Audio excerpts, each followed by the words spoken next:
เตี่ยตมานี่นะง่ายๆตึงห้องทำงานตึงห้องนอนสารพัดประโยชน์อาตมาก็ภูมิใจที่ได้ออกวิทยุสถานญาติโยมอาตมายังบ่นึกบ่ฝันว่าตัวเก่าจะมีโอกาสที่จะได้มานั่งอู้นั่งจ๋าวิทยุเป็นจะเป็นหน้ากระเปิ่นนี่นะแต่มันก็เป็นบุญจับสารของเฮากันเนาะ รายการนี้ออกอากาศทางสถานีวิทยุต่างๆดังนี้สถานีวิทยุคลื่นพระพุทธศาสนาการศึกษาและวัฒนธรรม 104.50 เมกะเฮิรตซ์วัดไปหินตำบลสุเทพอำเภอเมืองจังหวัดเชียงใหม่อันนี้ก็สถานญาติโยมที่อยู่ในเมืองหางดงบางส่วนสันปะตองบางส่วนดอยสะเก็ดอย่างหลายๆที่นะที่สามารถจะฟังได้แต่ส่วนมากก็ในเวียงเนอะในเวียงเชียงใหม่เปิ้นก็จะฟังคลื่น 104.50 โดยเมตตาธรรมของท่านอาจารย์ท่านพระครูสมุวิสุวัฒน์วรกิจโจวันนี้เป็นวันคล้ายวันเกิดของท่านก็ขออวยพรให้ท่านมีความสุขความเจริญอายุวันนะสุขภาระปฏิภาณธนสารสมบัติเหมือนกันจุโตนจุองวันนี้เป็นวันคล้ายวันเกิดของท่านมีความสุขครับผมแล้วก็สถานีวิทยุวัดพระบาทอุดมน้ำบ่อสาวาตำบลเวียงอำเภอฝางจังหวัดเชียงใหม่ 100.25 หรือว่า 100.25 เมกะเฮิรตซ์โดยเมตตาธรรมของพระเดชพระคุณหลวงพ่อสุจิตตานุรักษ์ด็อกเตอร์แล้วก็ท่านอาจารย์จำเริญโชติธรรมโมและก็ตุปิสุเทพสถานีวิทยุธรรมะของชุมชนห้วยตองสักเรดิโอ 98.75 เมกะเฮิรตซ์ตั้งอยู่วัดห้วยตองสักตำบลกวงเปาอำเภอจอมทองจังหวัดเชียงใหม่โดยเมตตาธรรมของหลวงพ่อวาปีวรมานิชแล้วก็ท่านอาจารย์ชาวริศชยวังโสสถานีวิทยุมนเสียงธรรม 106.25 เมกะเฮิรตซ์ตั้งอยู่ที่วัดบุพารามตำบลจ้างเคิงอำเภอแม่แจ่มจังหวัดเชียงใหม่โดยเมตตาธรรมของพระเดชพระคุณหลวงพ่อมงคลวิสิทธิ์แล้วก็ท่านปลัดอุทัยทั้งสองอุทัย สถานีวิทยุแดนดินถิ่นล้านนาของคุณโยมรุจิสมบัติเงาคำอันนี้อำเภอสันปะตองเนอะบ้านหูงัวอำเภอสันปะตองสถานีวิทยุบ้านทุ่งเรดิโอ 89.50 เมกะเฮิรตซ์ของป่ออุดมแม่เทียมวันพุทธวงศ์นี่ก็สันปะตองเหมือนกันสถานีวิทยุแม่วางเรดิโออำเภอแม่วางสถานีวิทยุ ชุมชนคนเหนือเขื่อนอำเภอฮอดสถานีวิทยุชุมชนคนเมืองลี้อำเภอลี้จังหวัดลำพูนสถานีวิทยุสีคำเรดิโอจังหวัดน่านสถานีวิทยุเรดิโอเน็ตเวิร์กเนาะที่จังหวัดลำปางแล้วก็สถานีวิทยุบ้านแป้นเรดิโอบ้านแป้นอำเภอเมืองจังหวัดลำพูนแล้วก็สถานีวิทยุวัดบุญญาวาสวิหารจังหวัดลำปางสถานีวิทยุน่านฟ้าเรดิโอคุณโยม มรุ่งนิรันดร์ปอนดอนตองแล้วก็หลายสถานีอยู่เนาะที่เปิ่นรับสัญญาณในช่วงตี 3เป็นต้นไปอันนี้ก็สถานีหลักๆเลยที่ในวันนี้ในที่เปิ่นออกรายการเผยแพร่เสียงทางวิทยุของสถาญาติโยมขออนุโมทนาขอบคุณท่านเจ้าหน้าที่ท่านหัวหน้าสถานีทุกสถานีท่านเจ้าหน้าที่ช่างคอนโทรลช่างเทคนิคที่ได้เผยแพร่เสียงให้กับสถาญาติโยมได้ฟังกันบางท่านก็นอนอยู่บางท่านฟังรายการหลับไปโดยฝันว่าตู้เจ้าที่ไหนเขามานั่งอู้นี่เจ็บคำฝันนี่มันมีหรอสถานีเฮานอนฟังวิทยุนี่นะบางทีเฮาก็หลับไปฝันไปเขามาอู้เสียงไว้สะดุ้งตื่นไปว่าตัวเก่าเปิดวิทยุไว้อันนี้เป็นความจริงนะมีนะนี่สถาญาติโยมเดี๋ยวก็เปิดฟังอยู่ก็รับไปฝันตู้เจ้ามานั่งเตะทำเพื่อฟังเล่าข่าวเพื่อฟัง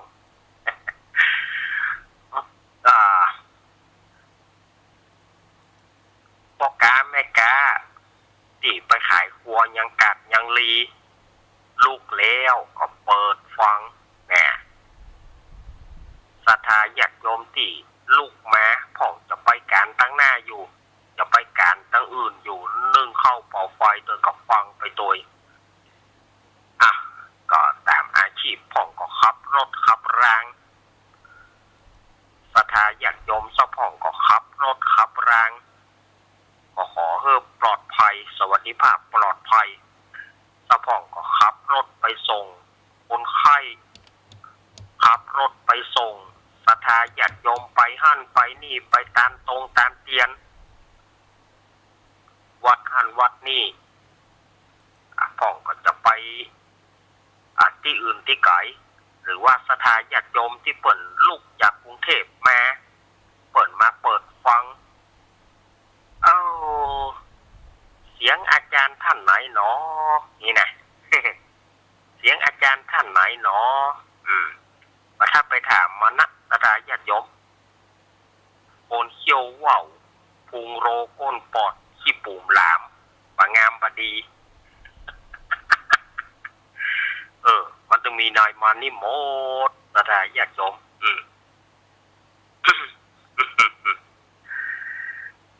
มาปะกันวันนี้เป็นวันอังคารที่16กรกฎาคมพุทธศักราช2567เดือน10เหนือเดือน8ใต้ออกมานี่11ค่ำวันนี้นะออกมานี่11ค่ำพร่ำว่าเป็นวันอังคารก็นับจากวันนี้ไปก็เหลือเวลาแถมเท่าไหร่4วันก็จะเป็นวันสำคัญของชาวพุทธเราเป็นวันสำคัญแห่งพุทธศาสนาเป็นวันสำคัญของชาวพุทธเรานั่นก็คือวันอาสาฬหบูชาแล้วก็วันเข้าพรรษาวันอาสาฬหบูชาถือว่าเป็นวันเข้าพรรษาของพี่น้องชาวบ้านศรัทธาญาติโยมก็จะได้ไปตานขันเข้าหาบิดามารดาพ่อแม่เฒ่าแก่สัมพันธวงศาญาติกาญาติมิตรพี่น้องอันใดล่วงลับดับขันไปเจ็ดเจนครับคุณเป็นเก้าเจนเป็นแดนแสนเจนครับคุณเป็นขนาดโอ้นี่เป็นปอนไปอ่ะรู้เนี่ยว่าไปมันม่วนดีแด ว่าไปก็มันม่วนนะมันติดลมนะศรัทธาญาติโยมมันม่วนไปติดก็วันอาสาฬหบูชาก็จะได้เป็นวันเข้าพรรษาของพี่ พี่น้องชาวบ้านเป็นวันพระปฐมฤกษ์เรียกว่าปฐมวันพระปฐมวันพระศรัทธาญาติโยมก็จะได้มีโอกาสเข้าอาบน้ำฟังธรรมคำว่าอาบน้ำฟังธรรมพ่องว่ากันอย่างใดท่านอาจารย์ไปอาบน้ำจูวัดนะแก ปัจจัยคำว่าอาบน้ำฟังธรรมก็คือเขาจะได้ชำระจิตใจเขาให้สะอาดบริสุทธิ์รักษาศีลเมตตาภาวนาแล้วก็เขามีโอกาสได้ฟังน้ำฟังธรรมกันอันนี้เพราะว่าอาบน้ำฟังธรรมก็เดี๋ยวว่าไปถึงวัดก็เปิดน้ำสวดน้ำโหด แล้วก็ค่อยขึ้นวิหาร ปัจจัยอย่างอันคืออาบน้ำนี่ก็คือชำระจิตใจชำระกายชำระจิตใจเฮาให้บริสุทธิ์ใสสะอาดแล้วเฮาก็จะได้รับศีลฟังธรรมกันบางพ่องบ่ได้ไปวัดไปวาหรอท่านอาจารย์ให้ฟังธรรมอันนี้ก็วันพระวันศีลในช่วงพรรษาหรือว่าวันอังคารเนาะอาตมาก็จะจำลองจากวันพระวันศีลคือศรัทธาญาติโยมได้มาฟังน้ำฟังธรรมออกทางอากาศวิทยุอันนี้อาตมาก็จดไว้ละว่าวันอังคารทุกวันอังคารนี้ก็จะมีการนำศรัทธาญาติโยมได้ฟังน้ำฟังธรรมอาตมาก็จะเป็นผู้มาเล่าธรรมคือศรัทธาญาติโยมยกวันศีลยกวันพระมาสู่สถานีวิทยุเหมือนกับสู่บ้านสู่จองของศรัทธาญาติโยมเนาะอาตมาก็จะมาทุกวันอังคารแต่ว่ามีเงื่อนไขอยู่ว่าถ้าวันพระใดวันศีลใดมันตรงกับวันอังคารในช่วงพรรษานี่บ่ได้นะในช่วงพรรษานี้ในช่วงเข้าวสากลางวสาเนี่ยถ้าวันพระใดมันเป็นวันอังคารอาตมาก็บ่ได้มาจัดรายการเขาฮู้กันนะเขาฮู้กันรัศทายาติโยมก็บ่ต้องตั้งขาบ่ต้องถามแล้วว่าโอ้ยยังท่านอาจารย์มันถ้าวันพระมันไปตรงกับวันอังคารเนี่ยทางวัดอาตมาก็มีกิจกรรมไหว้พระกิจกรรมฟังธรรมกิจกรรมนั่งกรรมฐานสวดมนต์เนี่ยถ้าว่าอาตมาบ่อยู่มาเหียไปจัดรายการแล้วก็ละศรัทธาเป็นคลอคาเพมันจะมีกรรมเล่าจะมีกรรมนินทาขึ้นมาวันพระวันศีลละศรัทธาเพื่อปากมองตองเศร้าเนี่ยอันคนที่ท่าว่ามันก็ถึงจะท่าว่ามันอาตมาก็ตัดปัญหาไปว่าถ้าเป็นวันพระวันศีลก็อาตมาบ่ได้ไปจัดแต่ถ้าว่านอกจากนั้นมาเนี่ยอาตมาก็จัดเสมออันนี้เขาก็ฮู้กันนะถ้าว่าวันพระใดมันไปตรงกับวันอังคารเขาก็บ่ได้ปะกันแต่ถ้าว่ามีวันอื่นที่ท่านบิ๊กบอสท่านว่าบ่มีไผวันพุธก็ดีวันอย่างก็ดีที่บ่มีครูบาอาจารย์มาสมมุตินะวันจันทร์ก็ดีวันอย่างก็ดีที่มีครูบาอาจารย์อาตมาจะชดเชยให้อาตมาก็จะชดเชยให้ในช่วงที่ว่างจากครูบาอาจารย์เปิ้นบ่ได้มากันอย่างกายก็คือเปิ้นแตนเฮาแตนเปิ้นศรัทธาญาติโยมเนาะเปิ้นบ่ได้อยู่ก็เฮาแตนเฮาบ่ได้อยู่ก็เปิ้นแตนอาสาเปิ้งปะอาศัยป่าจอมก็เปิ้งบุญจักไข่ป่าจอมล่อมมีจักไข่ดอกกินไปได้อย่างข้าวบึ้งมันก็ต้องมีจักไข่ตัดข้าวมัน กินจักไข่ตัดข้าวมันก็ลำเนี่ยเพราะว่าป่าจอมเปิ่งบุญจักไข่ถ้ามี ใครแล้วมีกับปลาจอมมาได้ก็มีไฟกินเพราะมันขาว มันต้องอาศัยซึ่งกันและกันเปิ่นอาศัยเฮาอาศัยเปิ่นเฮาบ่ได้อยู่เปิ่นมาเปิ่นบ่ได้อยู่เฮามา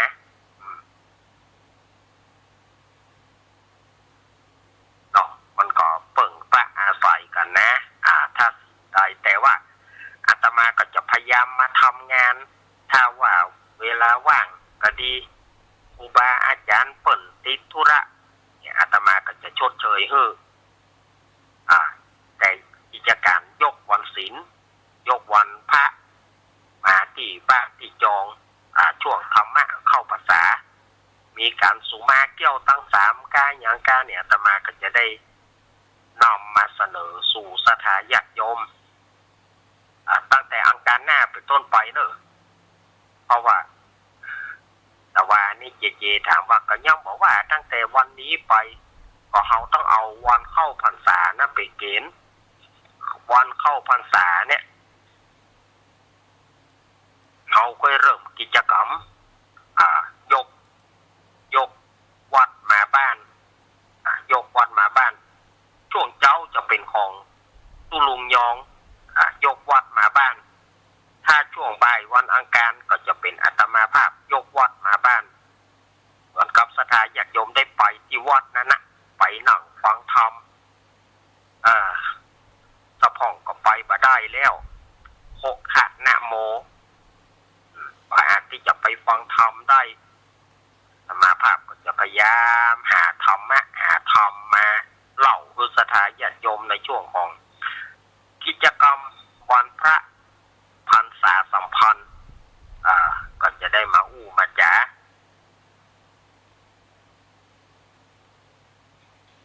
แต่มันจะมีปัญหาที่โซนใต้เนอะ โซนใต้เฮานี่มันจะมีปัญหาหน่อยเพราะว่าเปิ้นบ่เปิดวิทยุเปิ้นบ่เปิดสถานีเฮ้อเนาะโซนใต้จอมตองสันปะตองบ้านโฮงป่าซางบางจุดนี่นะอันนี้ภาคกลางวันนี่ก็อาจจะมองมนหน่อย มองมนใจหน่อยเพราะว่าสถานีเฮาบ่ได้เปิดภาคกลางวันเนาะ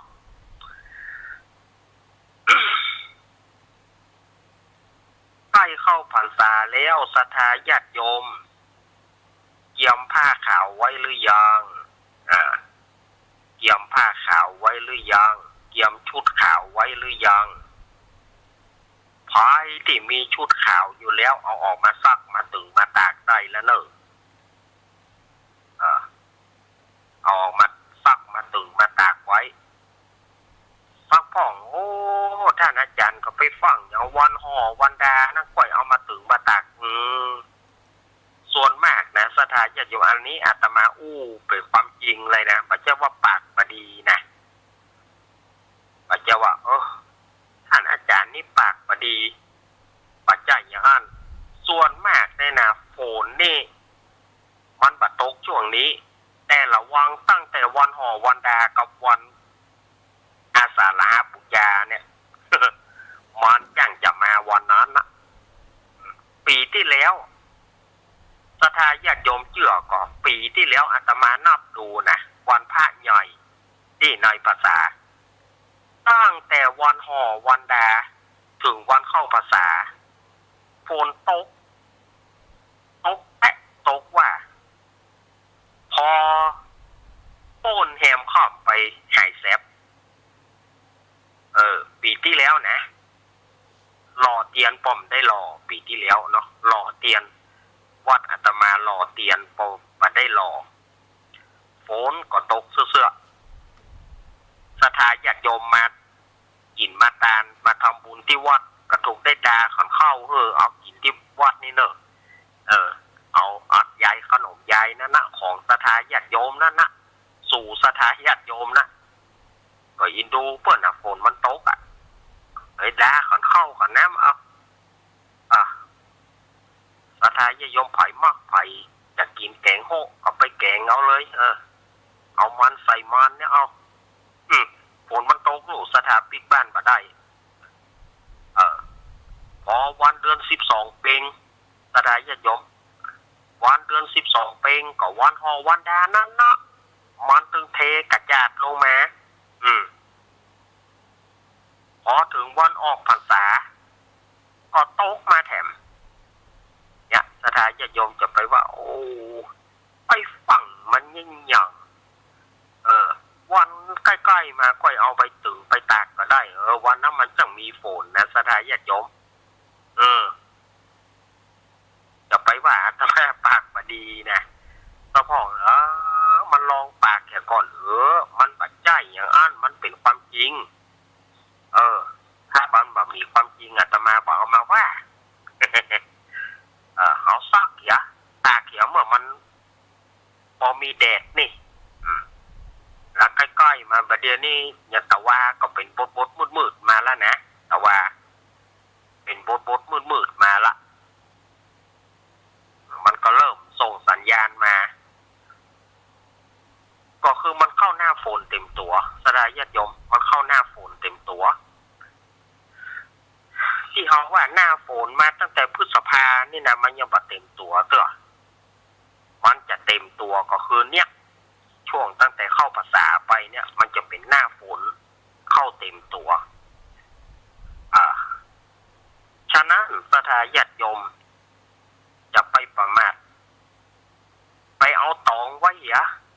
ตองแปลงสวยตองแปลงข้าวต้มขนมตองห่อนึ่งไปเอาไว้เอามาไว้ฮะนะเอามาไว้แล้วก็ใส่กระสอบอุกไว้ก็ถึงเวลาเขาไม่ต้องไปอย่างแล้วหรอกฝนจะตกเพียงไหนกระจ่างเขาก็ได้มาละเขาก็เอามาทำได้มาห่อเฉพาะจะไปเก็บตองจะไปเอาตองแม่ฝนซะมาตก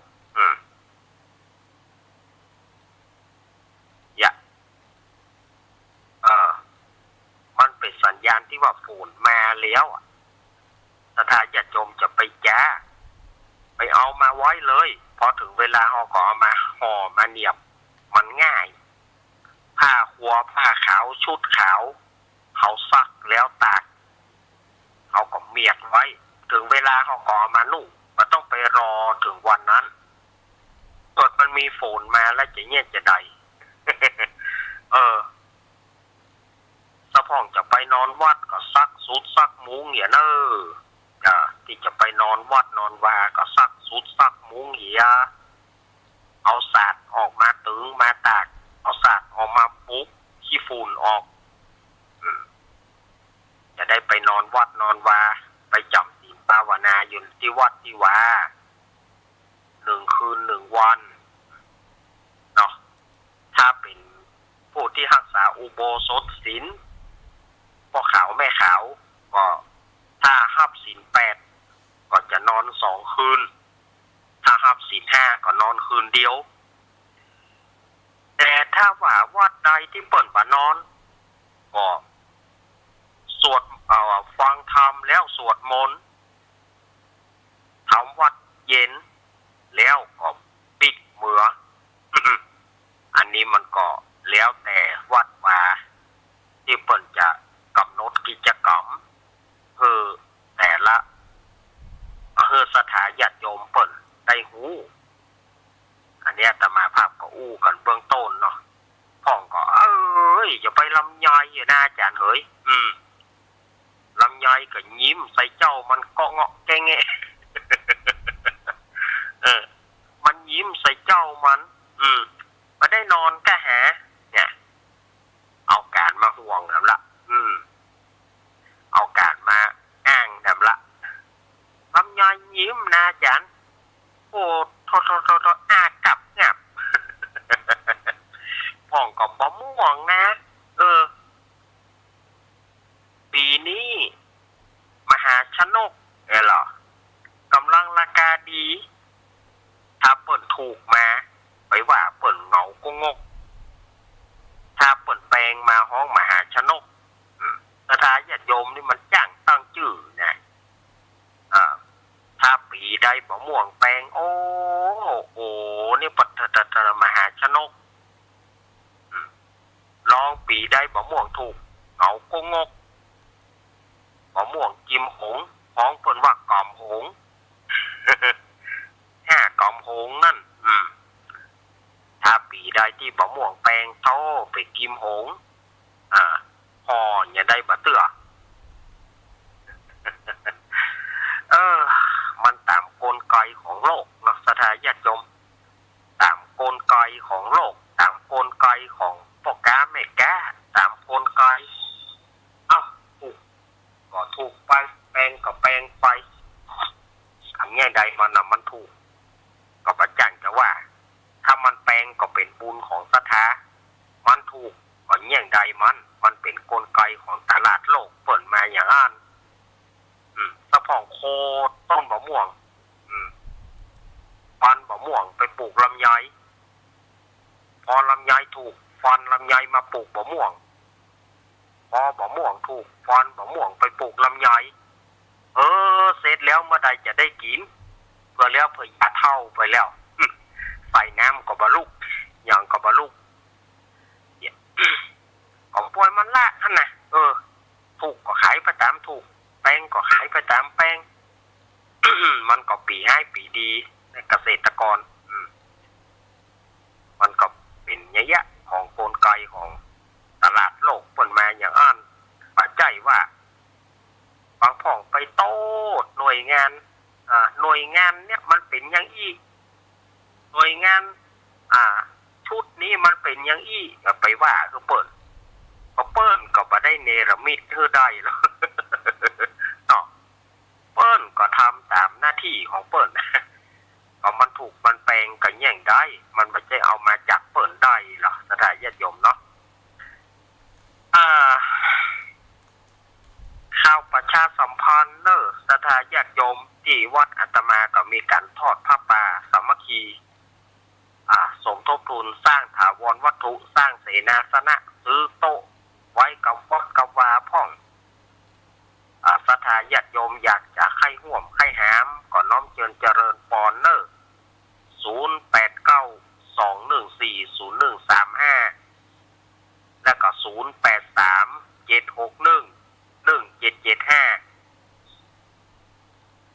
อันนี้ก็ถ้าใครจะทำบุญกับอาตมาก็กล่องละ10 บาทกล่องละ10 บาทถ้าใครอยากจะทำบุญกับอาตมานะนี่ก็มี แม่กรกมลเขยกลางน้อยพัฒนาหนึ่งในทีมงานธรรมะไขเครียดเนาะแม่กรกมลเขยกลางนี่เปิ้นก็ร่วมทำบุญผ้าป่ากาตมา10 กล่อง100 บาทก็แม่พรป่าเศร้าตำบลอุโมงค์อำเภอเมืองจังหวัดลำพูนก็10 กล่อง100 บาทแม่สุพิษแม่ย่อยสันทรายก็10 กล่องนะแม่สุพิษนะ10 กล่องแล้วก็แม่ศรีธรเปรมจิตแม่สวรักษ์อภิวงศ์อันนี้ชัยประการหมดเลยแล้วก็แม่เขียวอันนี้ประกอบอีแม่จะเอาเลยเนอะ60 กล่อง600 บาทแม่สุกแก้วสอนศรีนุสรศรีราพรศรีเตี้ย10 กล่อง100 บาทพ่อสมศักดิ์แม่ศรีเพนขาวเตี้ย10 กล่อง100 บาทแล้วก็มีโยมป่อวสันต์แม่กัญญาชัยวงศ์วันท็อปจอมตองแล้วก็เปิ้นห่วมกับญาติเปิ้นก็เป็น 1,350 บาทอันนี้สำหรับครอบครัวแล้วก็ญาติของป่อวสันต์แม่กัญญาชัยวงศ์วันท็อปจอมตองแล้วก็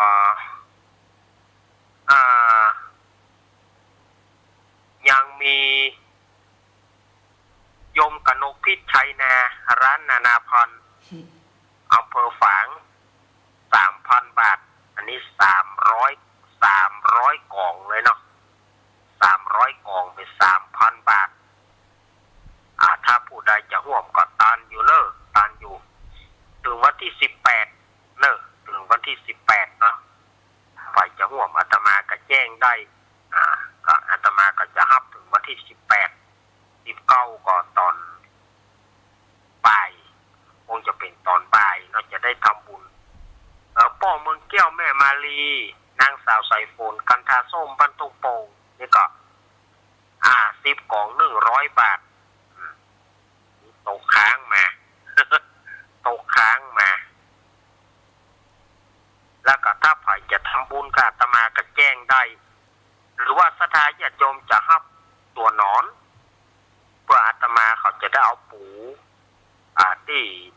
ข้างกุฏิอาตมานี่นะตั้งหลังกุฏินี่ไปถึงข้างพระธาตุก็ยังจะได้ขาดตัวนอนไปแถมหลายอยู่ตัวนอนก็ก้อนละ20 บาทเนอะตัวละ20 บาทเนาะถ้าใครจะร่วมก็แจ้งกาตมาได้เนอะหรือว่าญาติโยมอยากจะมาร่วมกินร่วมทานด้วยกันก็น้อมเจริญปอนได้เนอะอยากจะมาร่วมกินร่วมทานตัวกันนี่ศรัทธาญาติโยมบอกว่าจะจากลำปางก็ดีที่เปิ้นหอมมานะถุยแม่ป้อมหมีนะบางทีอาตมาก็ประกาศไปก่อนหน้าแล้วสำหรับญาติโยมที่หอมก่อนหน้าอาตมาก็ได้ฮับแล้วก็ได้ประกาศไปแล้วที่เปิ้นได้ที่เปิ้นฮับมาเนี่ยอาตมาก็ประกาศไปก่อนแล้วอันนี้อาตมาเพิ่มเติมเสริมต่อที่มาเมื่อลุนนี้เนาะเพิ่มเติมเสริมต่อที่มาเมื่อลุนนี้อันที่เก่าๆก็อาตมาก็ประกาศไปเรียบร้อยหมดแล้ว อันนี้เอาที่เพิ่มเติมเสริมต่อที่มาล่าสุดนี่อาจจะมาร่วมกินร่วมทานด้วยกันก็ได้เนาะถ้าบ่ได้มาอยากจะร่วมกินร่วมทานก็แจ้งอาตมาได้ไม่จะฮับตัวนอนก้อนปอกตัวนอนก้อนหนึ่งก็ได้อันนี้ถ้าตัวนอนก็20 บาทแต่ถ้าว่าเป็นกล่องผ้าป่าก็กล่องละ10 บาทท่านอาจารย์ยังเอาถูกได้ถูกว่าเอาก็มันก็บ่นักกระเป๋าศรัทธาญาติโยมหรอกเนาะเอาน้อยเนี่ยมันจะได้นักถ้าเอานักมันจะได้น้อยศรัทธาญาติโยมเอานักก็มันอย่างใดเอานักศรัทธาญาติโยมเปิ้นก็รายใหญ่อันใดก็ดีออกห้องก็บ่ให้เต็มใจเนี่ยตึงโคตรตึงเกียรติมันก็บ่ได้บุญกับศรัทธาญาติโยมแต่เนี่ยอาตมาเอาสบายสบายง่ายๆน้อยหนึ่งศรัทธาญาติโยมเปิ้นจะเพิ่มเติมเสริมต่อหรืออย่างใดมันก็ขึ้นอยู่กับญาติโยมมันก็สบายมันบั่นนักหัวศรัทธาญาติโยม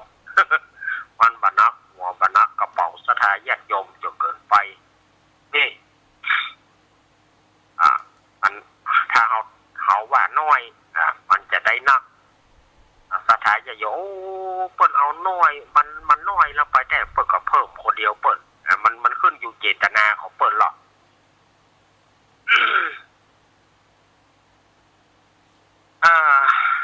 นี่ก็เป็นข่าวประชาสัมพันธ์ต่างๆแล้วก็ครูบาอาจารย์เปิ้นจะไปตามเตียนกันเนอะศรัทธาญาติโยมปีนี้เปิ้นจะไปทางภาคอีสานนะเดือนหน้าเนอะเดือนสิงหาคม23 24 25เปิ้นจะไปตามเตียนทางภาคอีสานพุ่นเนอะญาติโยมก็ฟังครูบาอาจารย์เปิ้นจะ ชี้แจงแถลงไขเปิ้นจะจะจ๋ากับศรัทธาญาติโยมในการถวายเตียนจำนำพรรษา ที่เปิ้นรอมาในวันนั้นน่ะวันที่7เปิ้นรอมาวันที่7 กรกฎาคมที่ผ่านมาเนาะศรัทธาญาติโยมก็นี่นะอาตมาก็แจ้งให้กับศรัทธาญาติโยมเฮาได้ฮู้รับได้ทราบว่านี่เด้อไปบ่ได้ไปก็อนุโมทนาบุญกับเปิ้นขอให้เปิ้นไปดีมาดีไปที่ไปก็ไปดีมาดีเหมือนกัน เนาะไปที่ไปก็ไปดี ดีมาดีไปที่บ่ได้ไปก็ยกมือสาธุการขอให้เปิดปลอดภัยมันเป็นความสบายใจสดายญาติโยมมันเป็นความสบายใจที่ญาติโยมได้ไปทำบุญก็ดีบ่ได้ไปก็ดีผู้ที่บ่ได้ไปก็ยกมือสาธุผู้ที่ได้ไปก็ปลอดภัยถึงไปถึงปีกเนี่ยเนาะเพราะว่าช่วงต่อไปนี่มันจะเข้าหน้าฝนเข้าเต็มตัว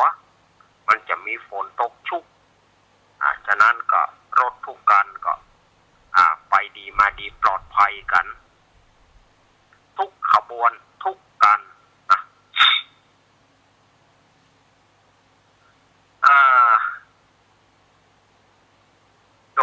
สถาญาติโยมบ่ยังบ่ได้ทำให้หายอย่างสักเรื่องหนุ่มน้อยฝอยข่าวเขาว่าเขาว่าหนุ่มน้อยฝอยข่าวไข่ไปซับปะไปซับปะเอาก็มากะอ่านน่ะกันเนาะเขาอยู่ๆเขาจะมาว่าไปเลยมันก็จะรุ่นอุ่นไปนะฉะนั้นเขาก็ต้องว่ากันไปมีอย่างเขาก็ว่ากันไปง่ายๆอาตมาเนี่ยเป็นคนที่แบบง่ายๆง่ายๆมีเรื่องอันใดก็เอาอันนั้นน่ะมาว่า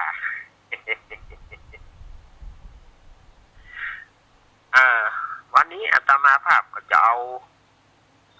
นิทานของตุลุงทองเนาะยืมนิทานของตุลุงทองเปิดมาเล่าคือปัจจัยนี้ก็เป็นการสืบซ่อนตุลุงเปิ่นก็กลัวว่าเจี้ยต่างๆมันจะหายนิทานต่างๆมันจะหายเปิ่นก็เลยเล่ามาแล้วอาตมาก็จำได้อันที่จำได้ก็เอามาสืบเอามาเล่าสืบต่อไปคือสถาญาติโยมทั้งหลายได้ฟังกันวันนี้อาตมาเสนอเรื่องงูกับหาง มันเป็นจะได้เรื่องงูกับหางมันมีงูตัวหนึ่งงูตัวนี้นะมันบ่เหมือนงูตัวอื่นพี่น้องมันเกิดมากู้ตัวเนี่ยตุ้ยปีดีงามหมดแต่ว่ามีงูตัวนี้ตัวเดียวด้านนะมันบ่ตุ้ยบ่ปีกระเปิดเพราะอย่างมันบ่ได้กินอย่างกามันบ่ใจเห็นว่ามันงัดข้อกันระหว่างหัวกับหางมันนะ ได้ญาติโยมหัวกับหางมันนะตัวยุ่งโดยเฉพาะอย่างยิ่งหางมันนะมันค่อยเป็นหัวเรื่องมันหางค่อยเป็นหัวไปลู่ตำแหน่งไปลู่จะเป็นหัวบางทีหัวจะไปหางต่อไปว่าจะตกลงกันได้พี่น้องป้องไปมันเพื่อนฝูงมันได้กินอิ่มแล้วมันไม่ได้กินสักคำเพราะว่าเมาเถียงกันโดยเฉพาะหางมันน่ะตัวยุ่งก็เป็นเยอะๆมันก็เลยบะตุ้ยงูตัวนี้นะค้อนปัดเดี๋ยวปะเนาะค้อนซะอย่างดีกว่าก็อันน่ะ มีอยู่วันหนึ่งหางก็เสนอมาว่าหัวฉันจะเป็นหัวแทนเธอเนอะหัวก็ตกใจว่าโหยังได้ยิ่งอย่างเธออยากเป็นหัวก็เพราะอิจฉาเธอได้กินก็ได้กินได้พอก็ได้พอไปไหนสะดวกสบายส่วนฉันเนี่ยเป็นกระลูกโตยกินก็ไม่ได้กินตัวเปิ้ลหวานหัวเปิ้ลก็บอกว่าเธอยังเป็นบ่ได้เพราะเธอบ่มีอุปกรณ์เธอบ่มีปากบ่มีตาจะเอาอย่างมาพอจะเอาอย่างมาเลี้ยงร่างกายเธอยังเป็นบ่ได้เตื้ออดเอาเธอมีหน้าที่เป็นหางก่อนเป็นหางไปเถอะดื้ออย่างนะลึงอย่างนะฉันจะเป็นเพื่อได้อย่างได้ฉันจะต้องเป็นหัว หัวเฮือได้หัวพวกก็บอกว่าก็เธอเป็นมาได้เพราะเธอบ่มีปากเธอจะเอาอย่างมากินเลี้ยงร่างกายและทีนี้เธอบ่มีตาจะเอาอย่างมาพอมันบ่เกี่ยวอย่างใดก็ตึงจะเป็นรู้เป็นวันหนึ่ง วันหนึ่งหัวจะไปหาอาหารห่างบ่ยอมไปมึงจะไปสิกูไม่ไป สถานญาติโยมว่ามันอย่างใหญ่อ๋อมันไปมันเอาหางน่ะหวานก็ต้นไม้ไว้เอาหางกอดหวานก็ต้นไม้ไว้แน่นแตกอ่ะหัวดึงอย่างใดก็ไปอ่ะจนกระดูกเหี่ยวปลาดกระดูกเหี่ยวหลั่นผับเพล1 2 3จักกระเยอะกันนะเกิดจักกระเยอะก็ขึ้นอ่ะไอ้หัวมันดึงแบบแปะเอามาหางมากอดต้นไม้ไว้หวานต้นไม้ไว้ไปเลยมึงจะไปเลย กูไม่ยอมไปโอ้จดตาปมืดตาปลายสถานอย่ายมหัวมันนะตาปมืดดึงอย่างใดก็ได้จบปอเหี่ยวหลั่นพอดแผดโอ้ถ้าคืนนี้อีตายแน่หัวคิดเดี๋ยวว่าตายแน่หัวก็เลยยอมแพ้หางเธอจงทำหน้าที่เป็นหัวแทนฉันเถอะฉันลาละว่าแล้วหางก็ทำหน้าที่เป็นหัวสถานญาติโยมเราคิดมันจะเป็นไปได้ก่อนถอยหลังสารวันถอยหลังมันมีเหรอเปิดไปตั้งหน้าลุยมันถอยหลังนะเอาล่ะปินล่ะถอยหลังได้กินอย่างสักอย่างเปิดได้กินมันก็บ่ได้กินเพราะมันมีปากหรอกมันก็ทำหน้าที่ของมันนะจับหัวมันจับหัวมันไปลุยปินน่ะต่างหากเอาเข้ามันบ่หันเนาะหูมันก็บ่ได้ยินน่ะเพราะมันบ่มีหูตามันก็บ่หันไฟไหม้ป่าผับแทนที่มันจะเอาหัวเอาตัวมันหนีไฟมันบ่หันน่ะลุยที่เข้าหาไฟไฟไหม้แล้วตึงหัวแล้วตึงหางสถานญาติโยมเนี่ยอยู่นะใครเป็นหางอยู่นะใครเป็นหัวแกแล้วสถานญาติโยมเราคิดว่ามันเป็นไปได้หรองูจะปลาหางมันจะปลาหัวปลาตัวมันก็สรุปแล้วหัวก็ได้กินอยู่ดีมันบ่ได้กินอันนี้ตู้ลุงทองเพิ่นเล่านะอาตมาก็อาจจะประช่ำชองเหมือนตู้ลุงพระเดชพระคุณหลวงพ่อโสพลบุญญาภรณ์นักเทศน์พิจกซึ่งยังอยู่ในใจของศรัทธาญาติโยมเฮาตลอดเนาะอันนี้เพิ่นเล่ามาอาตมาก็เอามาเล่าไป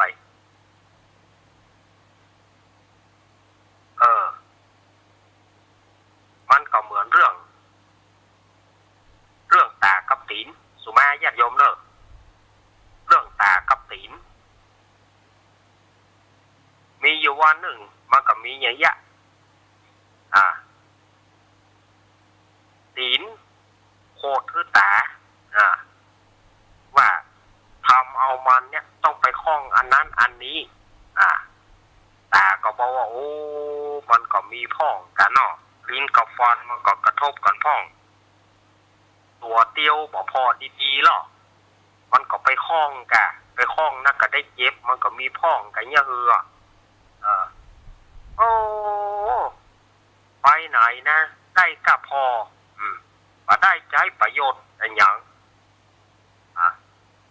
ก็บอกว่าก็ค่าก็พอแล้วต้นไม้ต้นตอก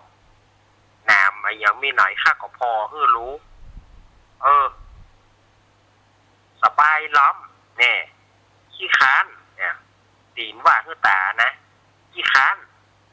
มาได้เรื่องได้แล้วได้ก็พอว่าต่างๆนานา ตาก็บอกว่าเก่งนักแกเก่งนักคำนี้ข้าจะรับเด้อมาต้องก็ได้มาต้องก็ได้ข้าพอเองก็ได้มาต้องอาศัยเจ้าก็ได้ไปมีศรัทธาญาติโยมตาทำหน้าที่รับ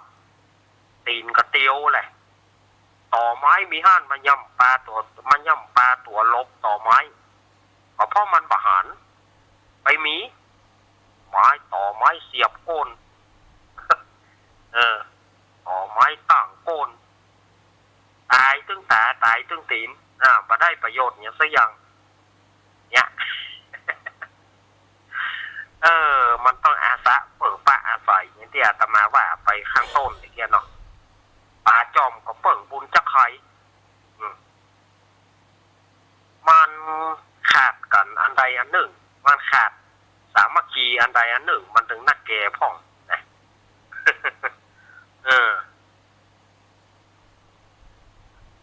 เวลา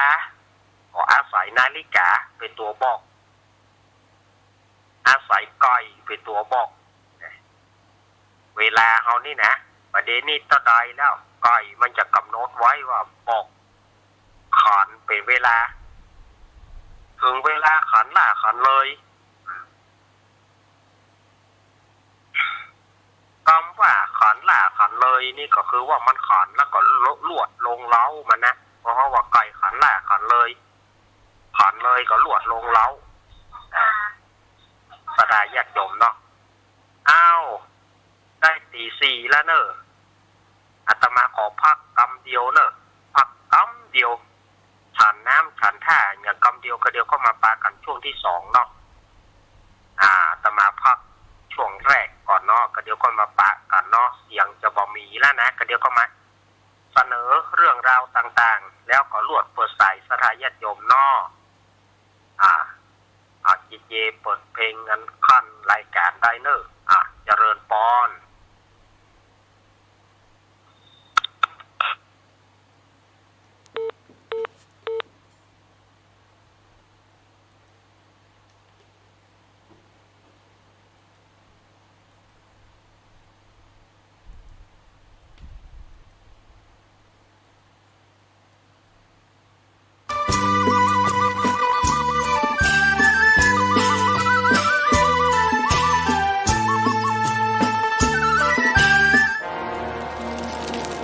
อากาศก็ร้อนคนก็เผาเอาจะได้กันดีพี่น้องถ้าบ่ร่วมมือกันโรคภัยไข้เจ็บก็จะถามหาเพราะสูดควันพิษเข้าสู่ร่างกายเป็นน้อยๆก็แสบหูแสบตาไอจามเจ็บคอมีน้ำมูกนักขึ้นมาแหมหน่อยก็จะเป็นหอบหืดตาแดงและเคืองตาถ้าหนักกว่านี้จะหายใจลำบากเจ็บหน้าอกโดยเฉพาะผู้ป่วยโรคหัวใจต้องระวังให้ดีเพราะอาจเกิดอาการหัวใจวายได้คนเฒ่าคนแก่ละอ่อนคนท้องผู้ป่วยโรคระบบทางเดินหายใจโรคหลอดเลือดและผู้ป่วยโรคเรื้อรังก็จะต้องดูแลตัวเก่าให้ดีหลีกเลี่ยงการอยู่นอกอาคารเมินๆไปไหนมาไหนก็ให้ใส่หน้ากากอนามัยคนเป็นโรคปอดต้องเตรียมยาให้พร้อมและที่สำคัญหากมีอาการผิดปกติให้พาไปหาหมอทันทีถ้าใครรู้รายละเอียดเพิ่มเติมโทรสอบถามได้ที่กลุ่มสื่อสารความเสี่ยงและพัฒนาพฤติกรรมสุขภาพสำนักงานป้องกันควบคุมโรคที่1เชียงใหม่053-140-774-6หรือสายด่วน1422น้องๆหน้าหนาวนี้ไปแอวเหนือเฮาพักที่นี่บ่รีสอร์ทนี้ดีขนาดมีเครื่องทำน้ำอุ่นระบบแก๊สเอาไว้ให้พร้อมแต่ก็ต้องระวังเนอะเครื่องทำน้ำอุ่นระบบแก๊สมีคนตายมาหลายรายแล้วจะอั้นเลยกะอ้ายก็นึกภาพเอากะเปิดเครื่องทำน้ำอุ่นระบบแก๊สในห้องน้ำถ้าบ่มีพัดลมดูดอากาศการหมุนเวียนของออกซิเจนมันจะดีได้จะใดในเมื่อการเผาไหม้บ่สมบูรณ์ก็เกิดการสะสมแก๊สคาร์บอนมอนอกไซด์สูดดมเข้าไปมันจะไปจับกับเม็ดเลือดแดงและทำให้เม็ดเลือดแดงจับกับออกซิเจนได้น้อยลงเมื่อออกซิเจนเข้าบ่ถึงปอดก็จะย่าให้คลื่นไส้เมาหัวหายใจยากจนถึงขั้นเป็นลมแล้วก็ตายได้โดยเฉพาะคนที่มีโรคประจำตัวเช่นโรคหัวใจโรคเลือดจางหอบหืดถุงลมโป่งพองโรคความดันโลหิตสูงซึ่งจะมีโอกาสสูงกว่าคนอื่นน่ากลัวขนาดเนาะมันก็บ่ถึงขนาดนั้นถ้าหารู้วิธี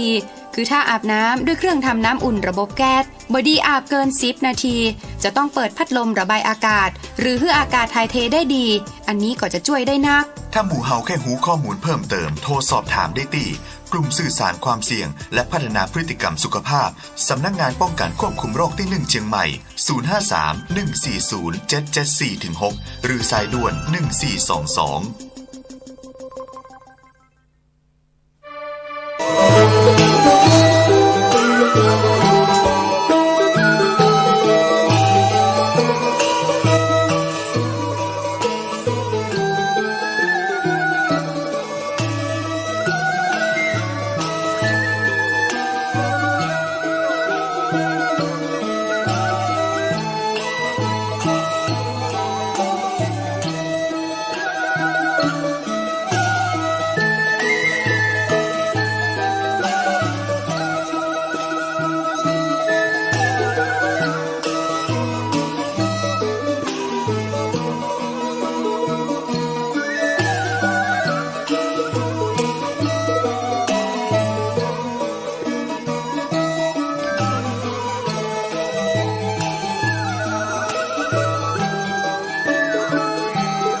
ฉันน้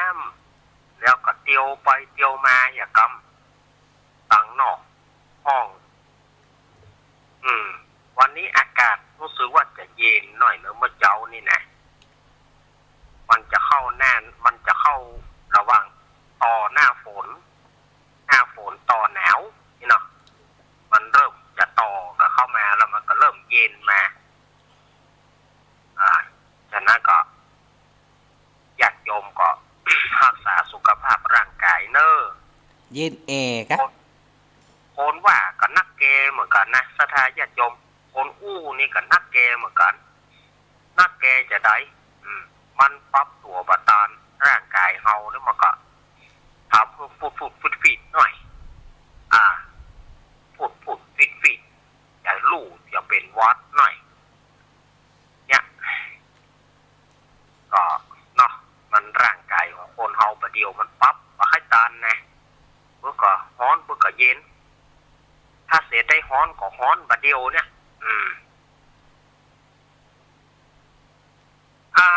ก็รายการสเปเหระปกิณกะธรรมะคอนรุ่งใกล้แจ้งรายการเสียงธรรมแสงทองก็เข้ามาถึงช่วงที่2ของรายการโดยวันนี้อาตมาภาพสามเณรรักปัญโยนันท์ก็มาแทนตุลุงเชื้อ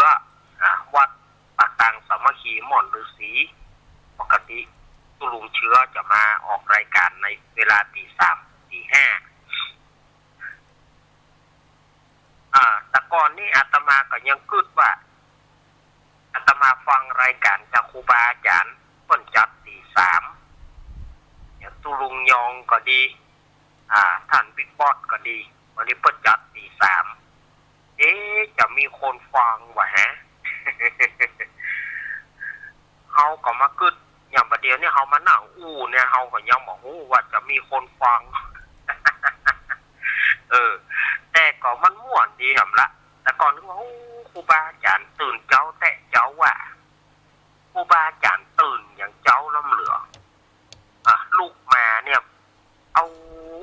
จะม่วนว่าเนี่ยนั่งจัดรายการอย่างอีกมันจะม่วนว่ะแต่ว่า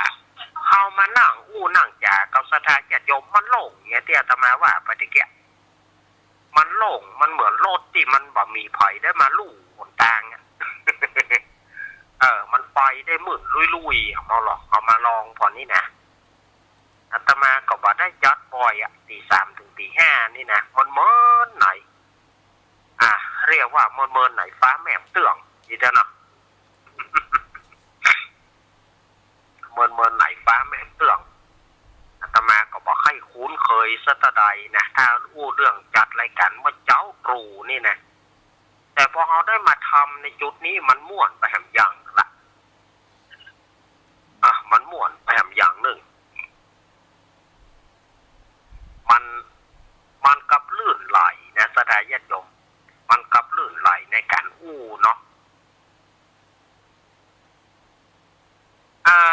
นี้ก็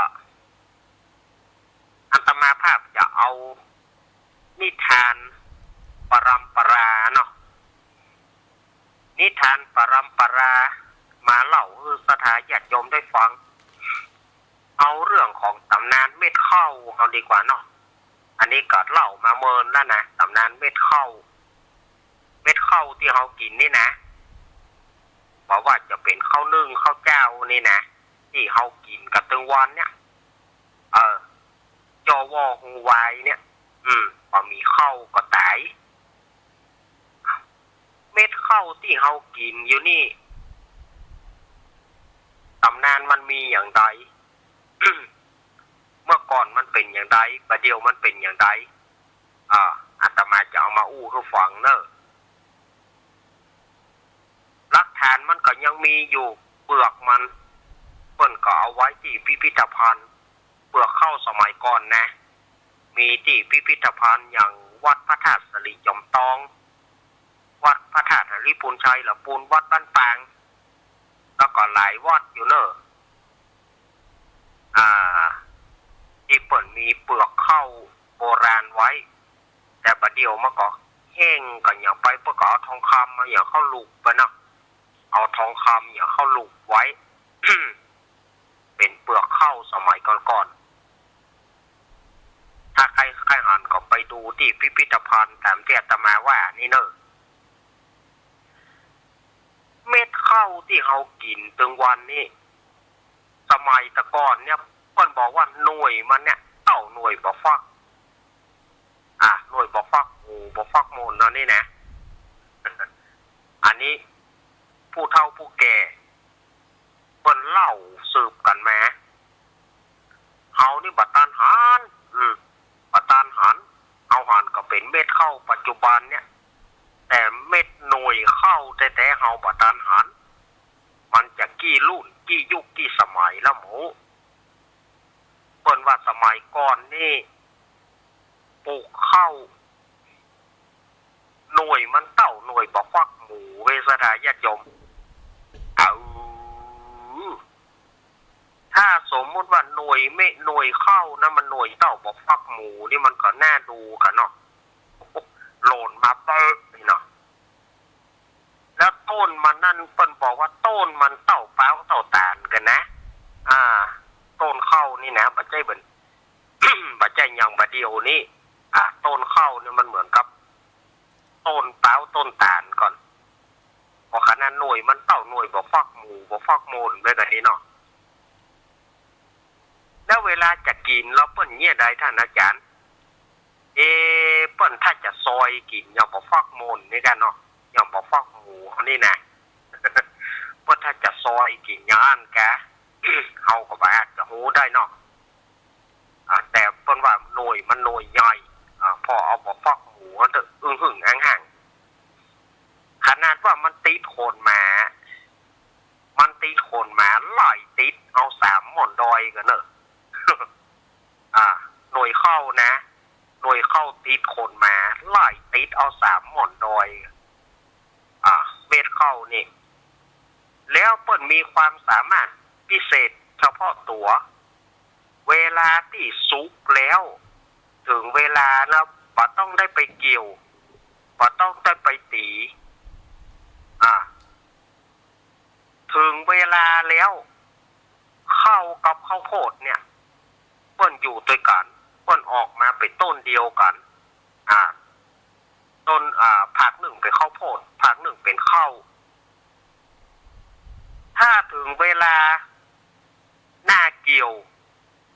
ข้าวนี่จะมากับข้าวโพดจะมาสู่ยุ้งสู่หลองของพี่น้องชาวบ้าน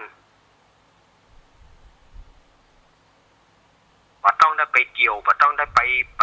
บุกไปฟาดบ่ต้องได้ไปนวดเข้าล่ะเข้ากับข้าวโพดนี่เปิ้นจะกิ้งมาข้าวโพดก็จะมาตัวเข้าน่ะมาสู่ลุงสู่ยุ้งสู่ฉางมาสู่ยุ้งสู่ฉางสู่หลองของพี่น้องชาวบ้านเฮาเปิ้นว่าอย่างนี้แล้วเปิ้นมีตำนานนี่เล่าไว้ว่ายี่หยัง น้ำเม็ดข้าวปัจจุบันนี้มันยังเป็นแตกละเอียด มันยังบ่เป็นหน่วยอย่างสมัยตะก่อนมันมีที่มาที่ไปอย่างที่อาตมาว่าตะเกียเดี๋ยวก่อนอาตมาเล่าไปจบก่อนแล้วค่อยวิพากษ์วิจารณ์เนาะแล้วค่อยถามตอนนี้สถามาถามก็มันเกินกลางหางมากขอให้อาตมาได้เล่าไปก่อนแล้วก็พอเสร็จแล้วถ้าบ่เข้าใจก็ค่อยถาม ต้นข้าวมันใหญ่เม็ดข้าวมันก็ใหญ่อย่าเตี้ยตามาว่าพอเอาบ่ฟักหมูนะ เอาถ้าเป็นอย่างอี้เนาะเอาได้เห็นหน่วยหนึ่งให้ได้ปอหายกันเนาะมันหมอกบ่ฟักหมูนี่มันก็เราได้สัก2 หน่วยก็เลี้ยงคนกุ้มเนาะ แต่การกินการด้อยนี่บอกว่าเปิ้นจะอาศัยกับมันก็หรือว่าจะกินเฉยๆกินบ่ได้ก็หรือว่าจะอาศัยกับมันก็อาตมาก็บ่ฮู้นะ เปิ้นว่า ยังมีวันหนึ่งเนี่ยแม่ไม้นี่มันแปลงรองเข้าบ่แล้วมันแปลงรองเข้าบ่แล้วเพราะว่ามันฮู้แล้วว่าถึงเวลาเข้าจะมาใส่หลองมันเนี่ยแม่ไม้มันก็พยายามฟังแปลงรองเข้าเพื่อว่ารอเข้าจะกิ้งมาปรากฏว่ามันถึงเวลาแล้วเข้ามันสุกเต็มที่แล้วเข้ากับข้าวโพดก็กิ้งมาสู่หลองมัน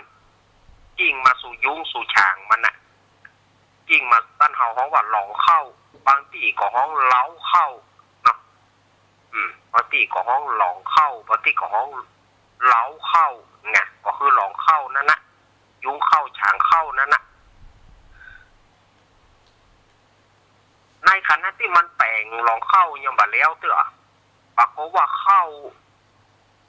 ปลากันกิ้งเข้าบ้านมันลุกๆเมื่อเข้ากิ้งมามันก็โคตรเฮาก็ยินดีสีขากันเนาะถ้าเป็นเฮาโอ้กิ้งมาแปลงบ่แล้วเจ้ามันหยังแปลงบ่แล้วก็เอาไว้ตำปืนกะล่างก็ได้เหรอไว้ตำไหนก็ได้ก่อนแล้วก็ยกขึ้นใส่หลองกำเดียวอันนี้เปิ้นกิ้งมาหาแล้วโคตรคือเข้าเมื่อโคตรคือเข้าโคนเฮาถ้าโคตรแล้วเนี่ยมันมีอย่างสถานญาติโยมถ้าโคตรใจโคตรก็ปากไปใจโคตรก็ปากไป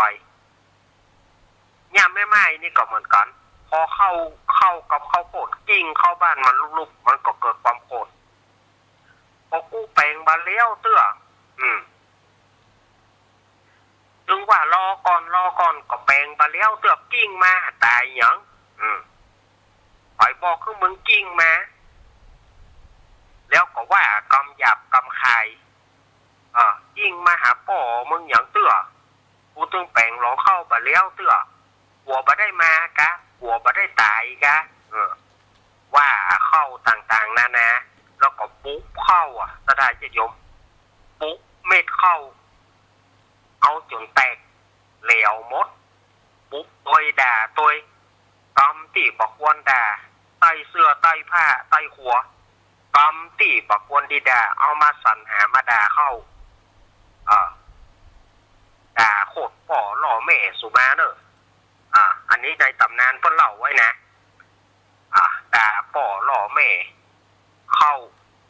เอาเปียโคตรเขากุนงุ่นเงาปุ่นเอามาได้ว่ามาด่าแล้วก็ปู๊บเข้า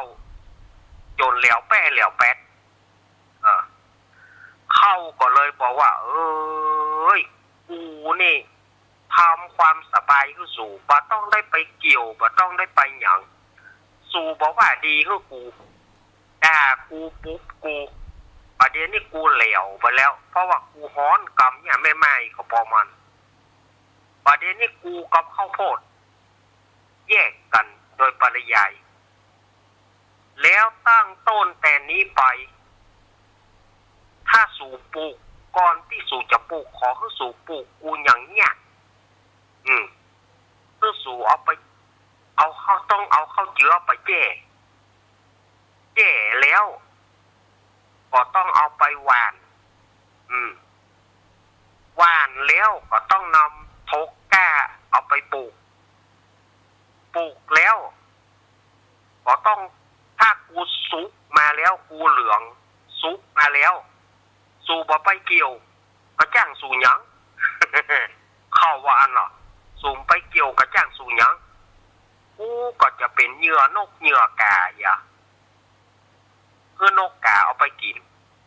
ถ้าสู่ไปเกี่ยวแล้วสู่ก็ต้องเอามาเกี่ยวแล้วก็ต้องมากองเป็นฟ่อนๆกองแล้วก็ต้องมาตีมานวดมาตีแล้วสู่ก็ต้องแบกปีกบ้านเมื่อแบกปีกบ้านเอาขึ้นหลองแล้วถ้าจะกินกูแต่ละทีเนี่ยถ้าสู่บะตากก็จ้างสู่หยังสู่ก็จงกินข้าวเหนียวนั่นนะสู่จะต้องได้ตากแล้วก็จะต้องได้ต๋อมหรือว่าสีแล้วก็ต้องได้ฟอดดกเข้าแจ้งไว้นะเข้าแจ้งไว้สู่ต้องได้ตากแล้วก็ต้องได้ต๋อมหรือว่าสีแล้วก็ต้องได้ฟอดเอาหัวเอาเข้าเปลือกมันออกที่มันต่ำมันสีบะเสี่ยงแล้วก็ต้องเอามาเจ่มาอันนี้ถ้าเป็นข้าวนึ่งถ้าเป็นข้าวหุงก็ต้องหุงน้ำบะดีหุงน้ำนักก็คือมันแจ่หุงน้ำน้อยก็คือมันแข็งถ้าสู่บะจ่างประมาณสู่ก็บะได้กินอันนี้เข้าแจ้งไว้ส่วนข้าวนึ่งก็ต้องเอามาแล้วก็ต้องเอามาสะเข้าหวดเข้าหวดแล้วก็ต้องเอามานึ่งแล้วต้องพอสู่บ่พอก็น้ำหม้อนึ่งแห้งก็ไหม้แล้วเมื่อสู่เรียบร้อยแล้วสู่ก็ต้องโปดมาสู่ก็ต้องโกนก็แจ๊ะเมื่อโกนแล้วสู่ก็ต้องหาก๊อบมัน สู่ก็ต้องหาของก๊อบมันเมื่อสู่ตุกกับกูเนี่ยกูตุกอกตุกใจกูมาทำความสบายคือสู่ประชอบต่อไปนี้สู่ต้องทำอย่างอันเม็ดข้าวกับข้าวโพดก็เลยแยกกันตั้งต้นแต่นั้นมาเขาก็ได้หั่นเม็ดข้าวที่ละเอียดแตกละเอียดเขาจะกินก็ตึงตุกตึงยากนั่นนะข้าวใดก็ได้เขาจะกินก็ตุกก็ยากนะสถาญาติโยมข้าวหุงนี่น้ำนักก็แจ๊ะน้ำน้อยก็แข็ง เนี่ยมันตามเข้าแจ้งไว้กูยังนะ กินกับมันกับบะลามกินกับมันกับบะลามต้องหาของก๊อปของก๊อปก็ต้องอย่างว่านั้นนะต้องหาของที่จับใจกันนะ ของประจับใจก็ก๊อปเข้าของบะลามเต้นี่ มันตามคำเข้าแจ้งไว้สถาญาติโยมเรื่องนี้จะแต้บ่ฮู้เนอะเปิ้นเล่าแม้อาตมาก็เอามาเล่าให้ฟังนะเรื่องของกับเข้าในสถาญาติโยมเฮ้ยมันต้องไปเสาะหาจนได้ล่าตามล่าไก่เต็มเล้าเข้าไก่เต็มเล้าก็จบบ่เสี่ยงก็เอามาเป็นของก๊อปนั่นนะของก๊อปอันใดประจับก็กินได้3กรัมลูกหนีหน้าบีหน้าบืน เงินพ่อแปรนับคือมีกี่ตัวแปรมีกี่ตัวกางกับเข้าบาลาม กับเข้าอันใดลามนี่ปดโยนเอากับเข้าอันใดบาลามนี่เงินพ่อแปรวะคือมีกี่ตัวแปรมีกี่ตัว แต่ก็แต่ถ้าปะแต่กะเถียงมา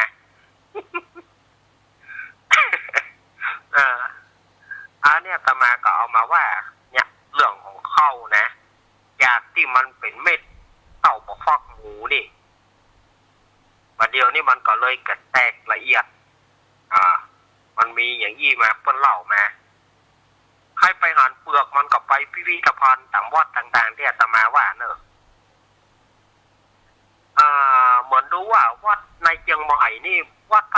รือว่าวัดสวนดอกเนี่ยก็มันดูจะมีนะเปลือกข้าวโบราณนี่นะแต่เป็นวัดใดเนี่ยอาตมาก็จำมาได้แล้วว่าวัดพระสิงห์กับวัดสวนดอกเนี่ยแล้วก็วัดพระธาตุลำปางหลวงอีกฮะแล้วก็วัดบ้านปางลีอันนี้ก็จะมีเปลือกข้าวโบราณอยู่เพิ่นเก็บไว้ที่พิพิธภัณฑ์มันก็แห้งไปหมดแล้วกันเนาะมันไปมีเย็นได้แล้วนี่มันคงแบบเหลือหูเปลือกโบราณไว้ละก้าเนาะแต่ก็ลองไปดูได้นะตามที่วัดอาตมาว่านี่นะลองไปดูได้ ว่ามันมีวัดไหนพ่องอาตมาก็จำมาได้ละจำมาค่อยได้ละอันนี้ก็คือ ตำนานของข้าวที่เขากินกันตึงวันเนี่ยเดี๋ยวนี้อย่างที่อาตมาว่านะกันของกับมันล้ำก่อนล้ำหีบเอาของกับอันใดบ่ล้ำก็ยังว่านะคือมีกี่ตัวแปรมีกี่ตัว นับเอาไว้เนาะแม่กรจริงหรือเปล่าแม่กรแม่กรกมลจริงหรือเปล่าเนาะ ลูกละก้าแม่กร เนี่ยอันนี้เอามาเล่าให้ฟังนะตำนานของเม็ดข้าวเนาะขนาดว่าตีโคนมาไหลเอา3หม่อนดอยกับสถานญาติโยมอ่ะอันนั้นมันตีโคนมาได้นะเพราะเสียดายเม็ดมันใหญ่เนาะถ้าเฮาหมีเนี่ยแม่นี่เฮาคงจะได้หันแน่เนาะเข้าหน่วยเต้าบ่ฟักหมูนี่นะเข้าหน่วยเต้าบ่ฟักหมูนี่ถ้าว่าเฮาอย่าแม่บอกไปปุ๊บไปตีเพื่อก่อนนี่ถ้าจะได้หานเนาะคนบ้านเฮาถ้าจะได้หานหมดอ่ะเข้าเม็ดอย่างอ่านนี่นะแต่ประเดี๋ยวเฮาก็ได้หานเข้าเหลียวแป้เหลียวแป๊ดต้องบ่เอามาหุงเอามานึ่งก็บ่ลำเหมาะ อันนี้ตามโบราณเพิ่นว่าเนาะตามโบราณเพิ่นว่าอย่างนี้ขณะนี้ศรัทธาญาติโยมเวลา 4:25 นาทีอันนี้ก็อาตมาก็เอาเรื่องตำนานเข้ามาเล่าให้กับศรัทธาญาติโยมทั้งหลายฟังถูกใจก็ถ้าถูกใจกดไลค์กดแชร์ให้ตัวเนอะอย่างว่ามันหูแต่ ถ้าถูกใจกดไลค์กดแชร์ให้ตัวเด้อ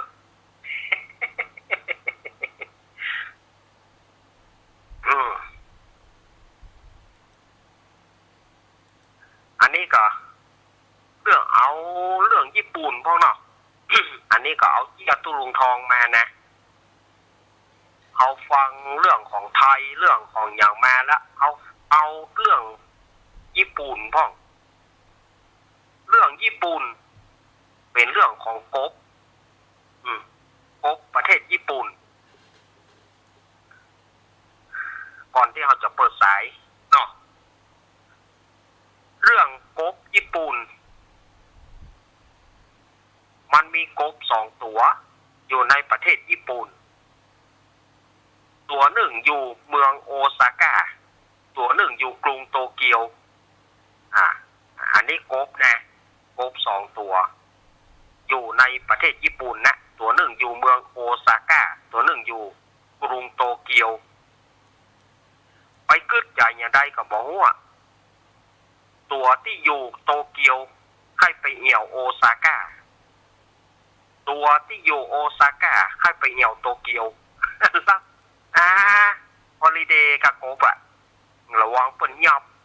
ปิ่งหัวเด้อระวังเปิ้นยับไปปิ่งหัวเด้ออยู่ไหนไปอยู่ที่นะไปเอี่ยวไปเลยนะ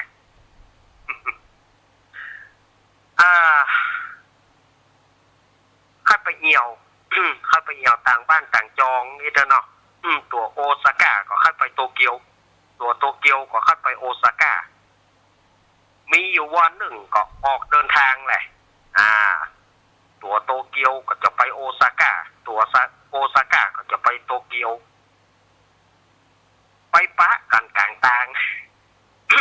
ไปปะกันกลางทางกบ2ตัวนี้ไปปะกันเฮ้ยเพื่อนไปไหน นี่เนาะถ้าลูกโตเกียวมาแล้วจะไปไหนจะไปโอซาก้าแล้วท่านเราเฮาอยู่โอซาก้าให้ไปเอวโตเกียวบัดต้องไปแล้วบ่ มันไม่ใช่มีอย่างดีนี่หรอขนาดบัดได้ไปแล้วอวดลวกนะ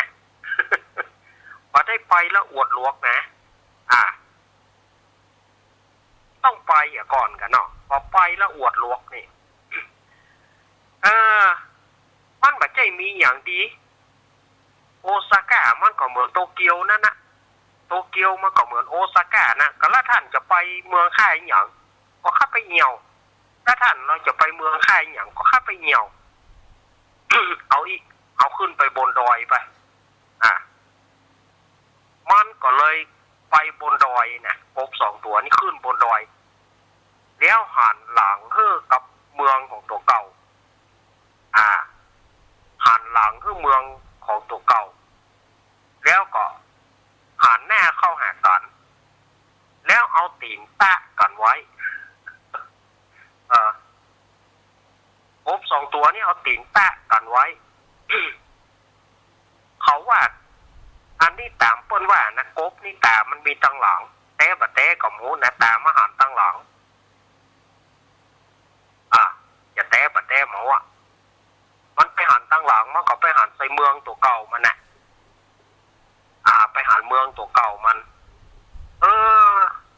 โอซาก้าก็เหมือนโตเกียวโตเกียวก็เหมือนโอซาก้าเฮาก็ไปละปิกบ้านไผ่บ้านมันไซโยนาระไซโยนาระก็คือลากันบายบายกันไซโยนาระปิกไปบ้านไผ่บ้านมันก็เลยบ่ได้ไปหันเมืองของเปิ้นสักก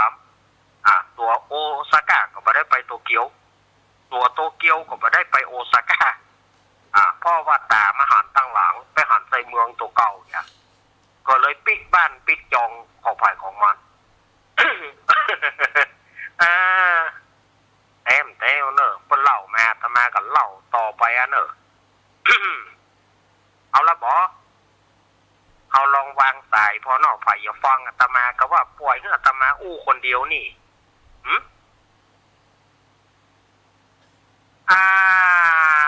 ก็ว่าคืออาตมาอู้คนเดียวเนี่ยประเดี๋ยวนี้ลองโทรมาเนอะ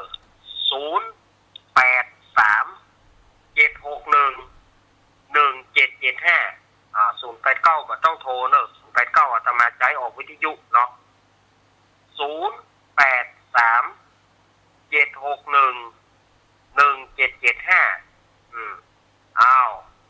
อาตมาว่าคนเดียวก็อู้คนเดียวก็ลองโทรมาเนอะเนาะว่าจะมีเจริญปอนอะไรยายหน่อยว่าไปเลย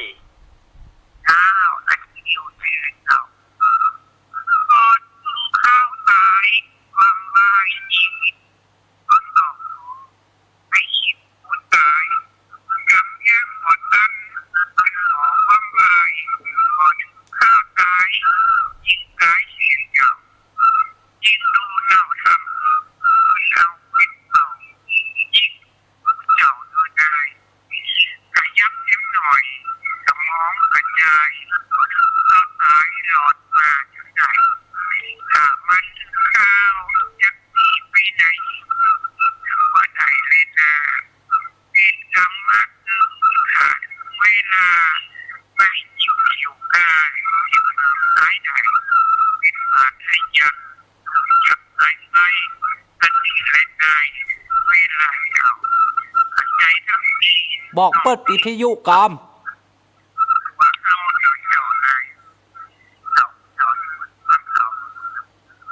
เน้น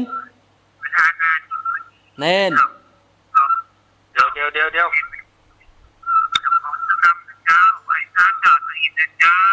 ขอบคุณยายหน่อยเนอะยายหน่อยปิดวิทยุเนี่ยมันหน่อยเฮ้ยเจริญปอนนมัสการครับผมแฟนพันธุ์แท้ครับอัลลอฮ์ลูกเจ้าแต่ผมเป็นค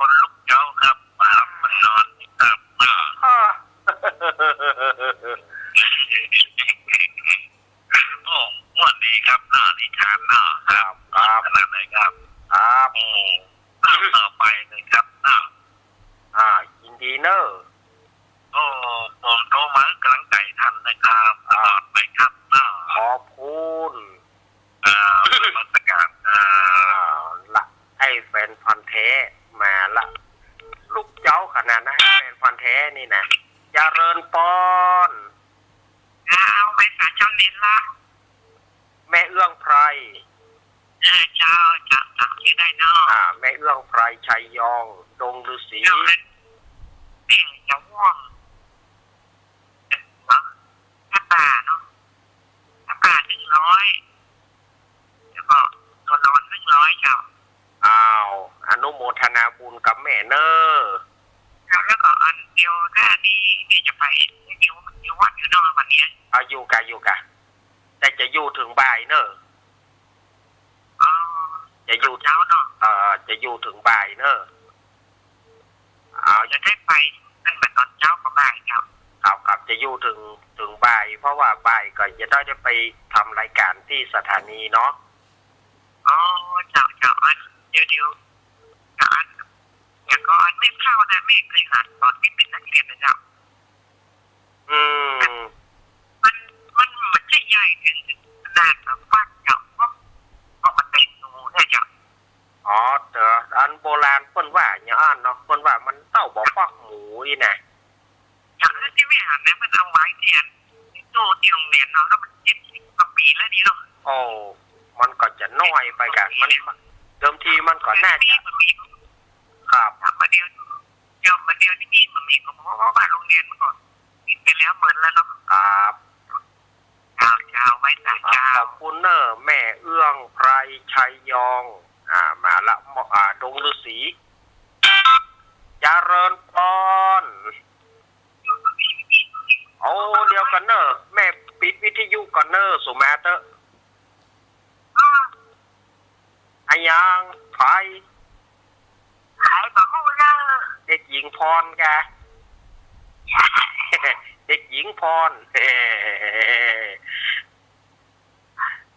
จะทำมาอย่างนั้นนะทำอะไรเสียเลยอ่ะ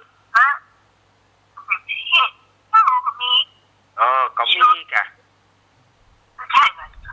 คิดต้องไปดูนะยายพรก็ลูกเจ้าแต่ยายพรแต่ดูไว้แล้วลูกอย่างเจ้าเหรอย่ำนอนขาบมันขาบมาได้เนาะฮะม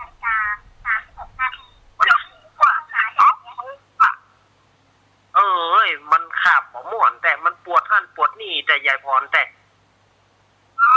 แงบงอบแต่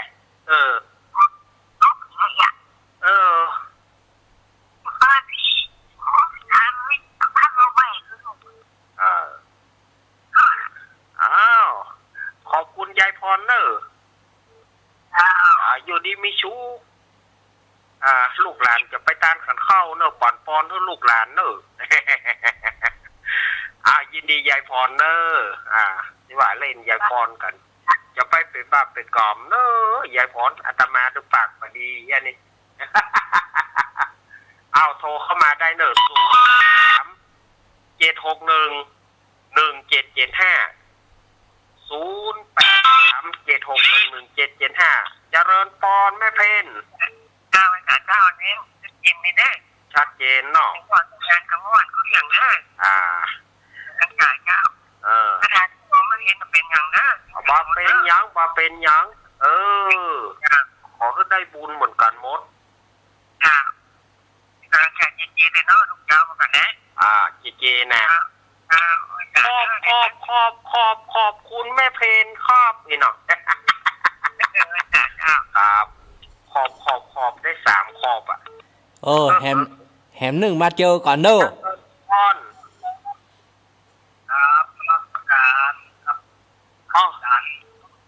บไอโพงเนาะเห็นแล้วโมนอกลงหูเนี่ยเดียบยำน่ากะว่าเนาะโมดีนะครับ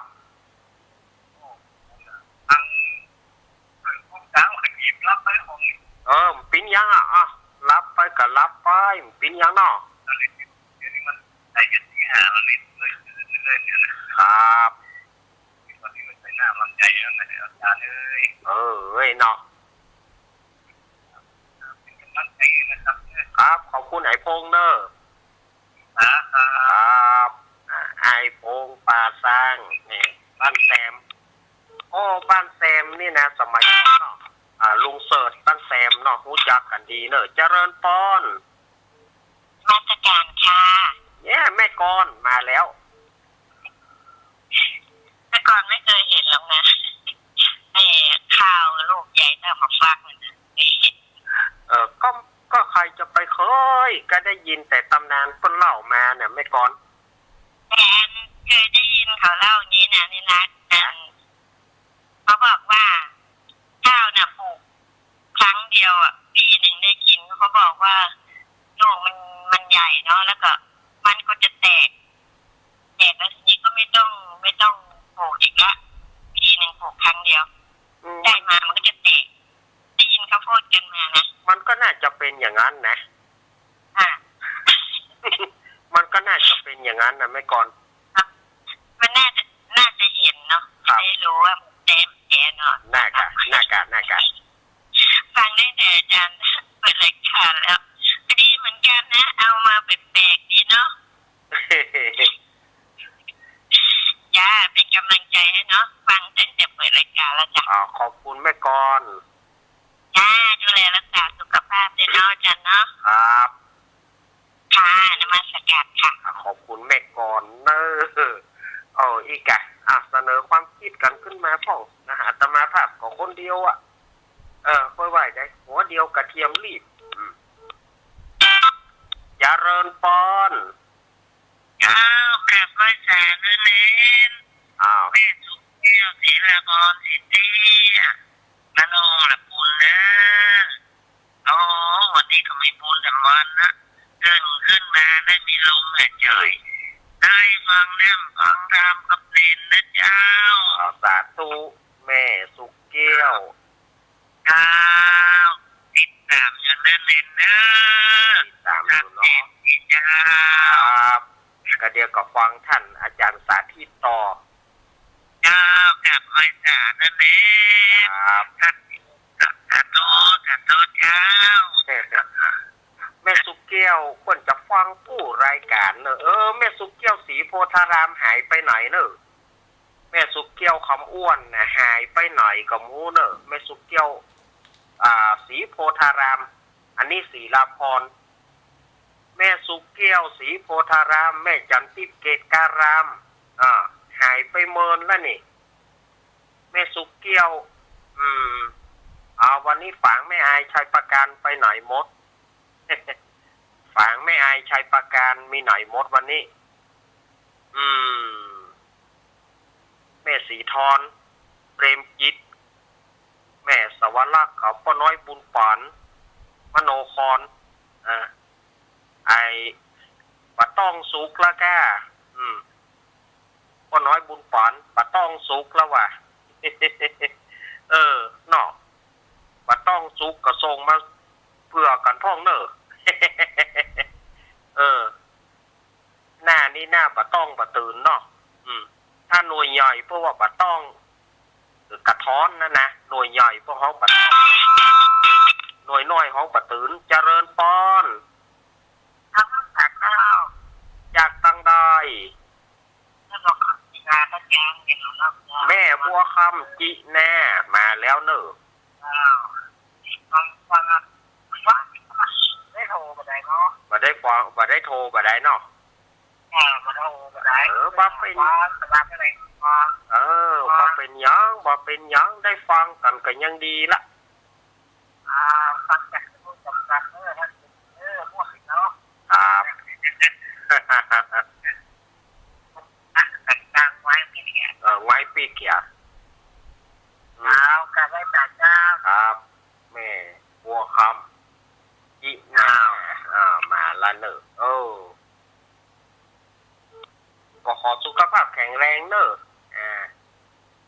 แม่น้อมมีหน่อยแม่บัวคำมาแล้วเนอะแม่เพนมาแล้วเนอะ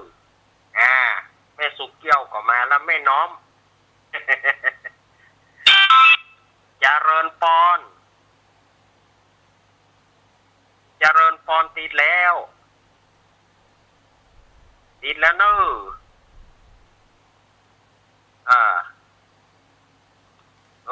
จากทางใดหลุดไปแล้วกันเนี่ย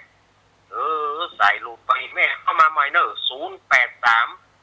083-761-1775โท รเข้ามาใหม่เนอะศรัทธาญาติโยมสาธุชนทั้งหลายอ้าววางสายให้เรียบร้อยตะกี้พอเวลาเหลือหน่อยอยู่โทรเข้ามา เล่นกันไปอู้กันไปจะไปถือเนอะศรัทธาญาติโยมไปจะไปถือกันเถอะตัวอาตมานี่นะมันบ่มีอย่างดีศรัทธาญาติโยมเฮ้ยอินดูมัน อินดูมันวะเขี้ยวว่าวเขี้ยวว่าวพุงโรก้นปอดญี่ปุ่นก็หลาม มางามบดีมันต้องมีในมันนี่หมดอะยกโทษอภัยอย่าเรินปอนอาจารย์ท่านรองแล้วอาจารย์มันให้หันเข้าเปิดเรียนนะครับครับมีอยู่เนาะ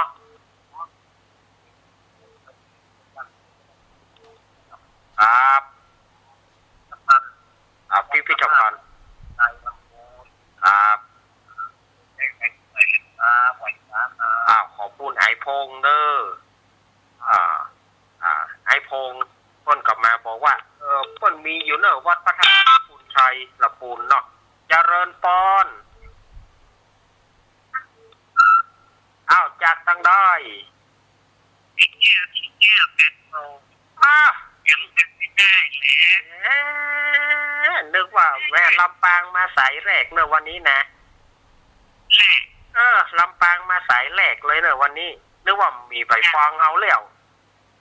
ขันกันตั้งมาตีสองแล้วดูเริ่มตีสองตะกี้ยังโทรมากินละจะออกต้องตีเช้าอันละจะลอยแล้วเนอะจะลอยแล้วเนอะจะลอยแล้วเด้อจะลอยไปที่ไหนอ่ะไม่รู้บนอากาศบนอากาศไปตกลำปางบ่เนาะยังว่าวนะเนาะยังตกลำปางเลยอยากให้เห็นตัวจริงไม่ได้เห็นตัวจริงเลยมันจะไปลองเทียนก็เลยนะวันนั้นไปได้ไปยังแม่เอ๋ยวันนั้นตาลทำบุญ100 วันโยมแม่เนาะไม่ได้ไปสักคำทำบุญ100ไม่เห็นเลยน่ากะไม่เห็นเลยเนาะไม่เห็นเลยไม่เห็นลูกเต็มเลยโอ้ยมันไม่งามแม่อย่าไปค่ายหอนเนาะลูกเต็มมันงามก็ใครจะงามสาธุกินข้าวลำหน่อยเนาะยินดีเนอะข้าวลำครับข้าวลำหน่อยละเอาแม่เกี่ยววางสายให้จิมอากาศขอบคุณเจริญปอนอยากตั้งได้แม่สุทัศน์ดีมูลแสนพรหมครับถ้าปากก็ได้ทำบุญนะแม่สุทัศน์ดีมูลแสนพรหมตุ้งปีแม่สุทัศน์เนี่ยเจริญปอนไปสัญญาลูกเนตมาละนึกว่าหายไปแล้วอีวันนี้ก็ได้ยินเสียงตังปูนอย่างจะเรียกมาว่าเจ้าเนี่ยแอนตุลุงเชื้อวันนี้อาจารย์โดนเราเปิดห่อเนี่ยอย่างได้ฟังเสียงว่าลูกเป็ดแอนตุลุงเชื้อจ้ะแอนตุลุงเชื้อเนอะวันนี้นะแล้วก็ฟังของอันนี้อย่างได้ว่าลูกเป็ดก็แปลกใจนะจ๊ะเห็นว่าฟังของบอกแกเลยได้ยินนะโรงเรียนบอกใหม่อันเบอร์โทรศัพท์นะจ๊ะอันนี้มันลูกเป็ดนี่แหละที่บ้านเจ้าแต่เจดีนะเจ้าลูกเป็ดยินดีแม่สีทรเจ้าไว้แต่เจ้ามาละชัยประการ ฟังย่อมมาด้วยนะไม่อายย่อมมาด้วยนะนะเจรับพิพรเขา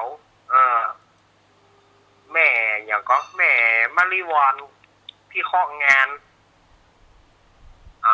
เนอสุดท้ายญาติโยมฝ่ายที่โทรมาหาตามาโทรมาได้เนอะ083-761-1775โทรมาเนอะมีอยู่ก็ฝังไม่อาย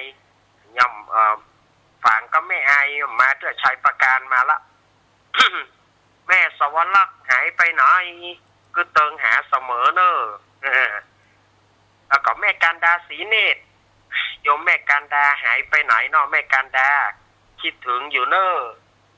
แม่การดาพักหลังนี่ไม่ได้ปะกันเลยเนาะแม่การดานะ แม่สรินทิพย์บุญเลิศอยู่กทมเป็นอย่างใดพ่อยาเริญปอนเจ้าเลยค่ะเจ้าลุงเน้นฟังยังได้อยากตั้งได้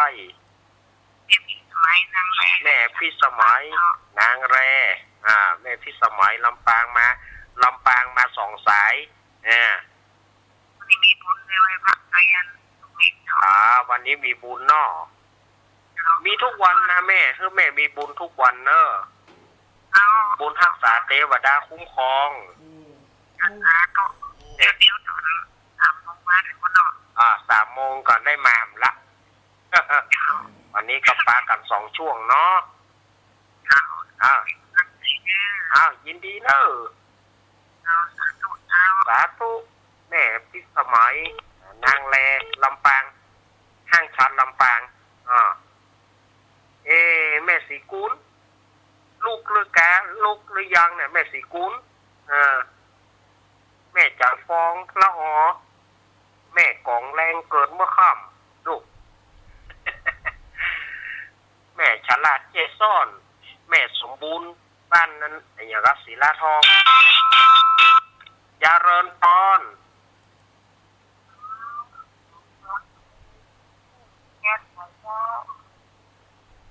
วันนี้มาแตนตู้ลุงเชื่อเนอะ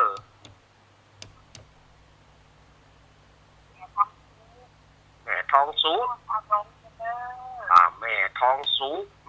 สุกอันนี้กับลำปางวันนี้ลำปางเริ่มตีเสมอมาละ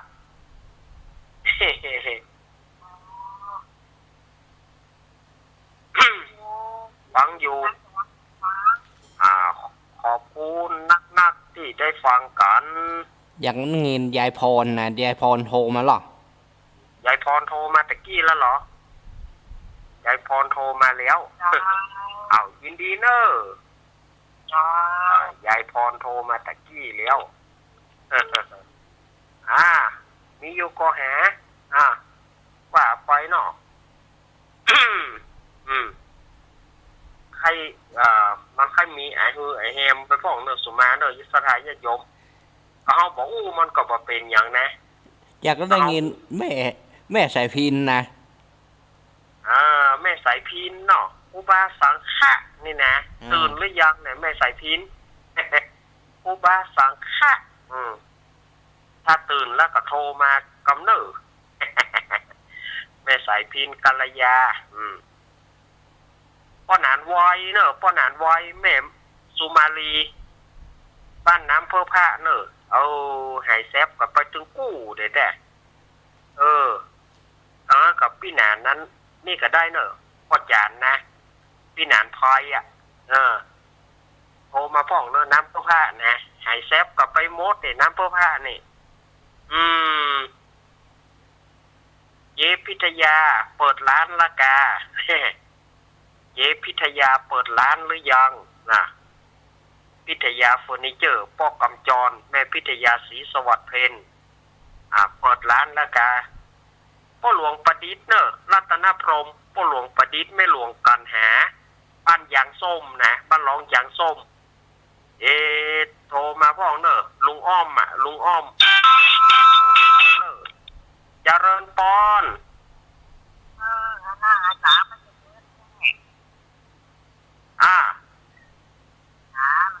แ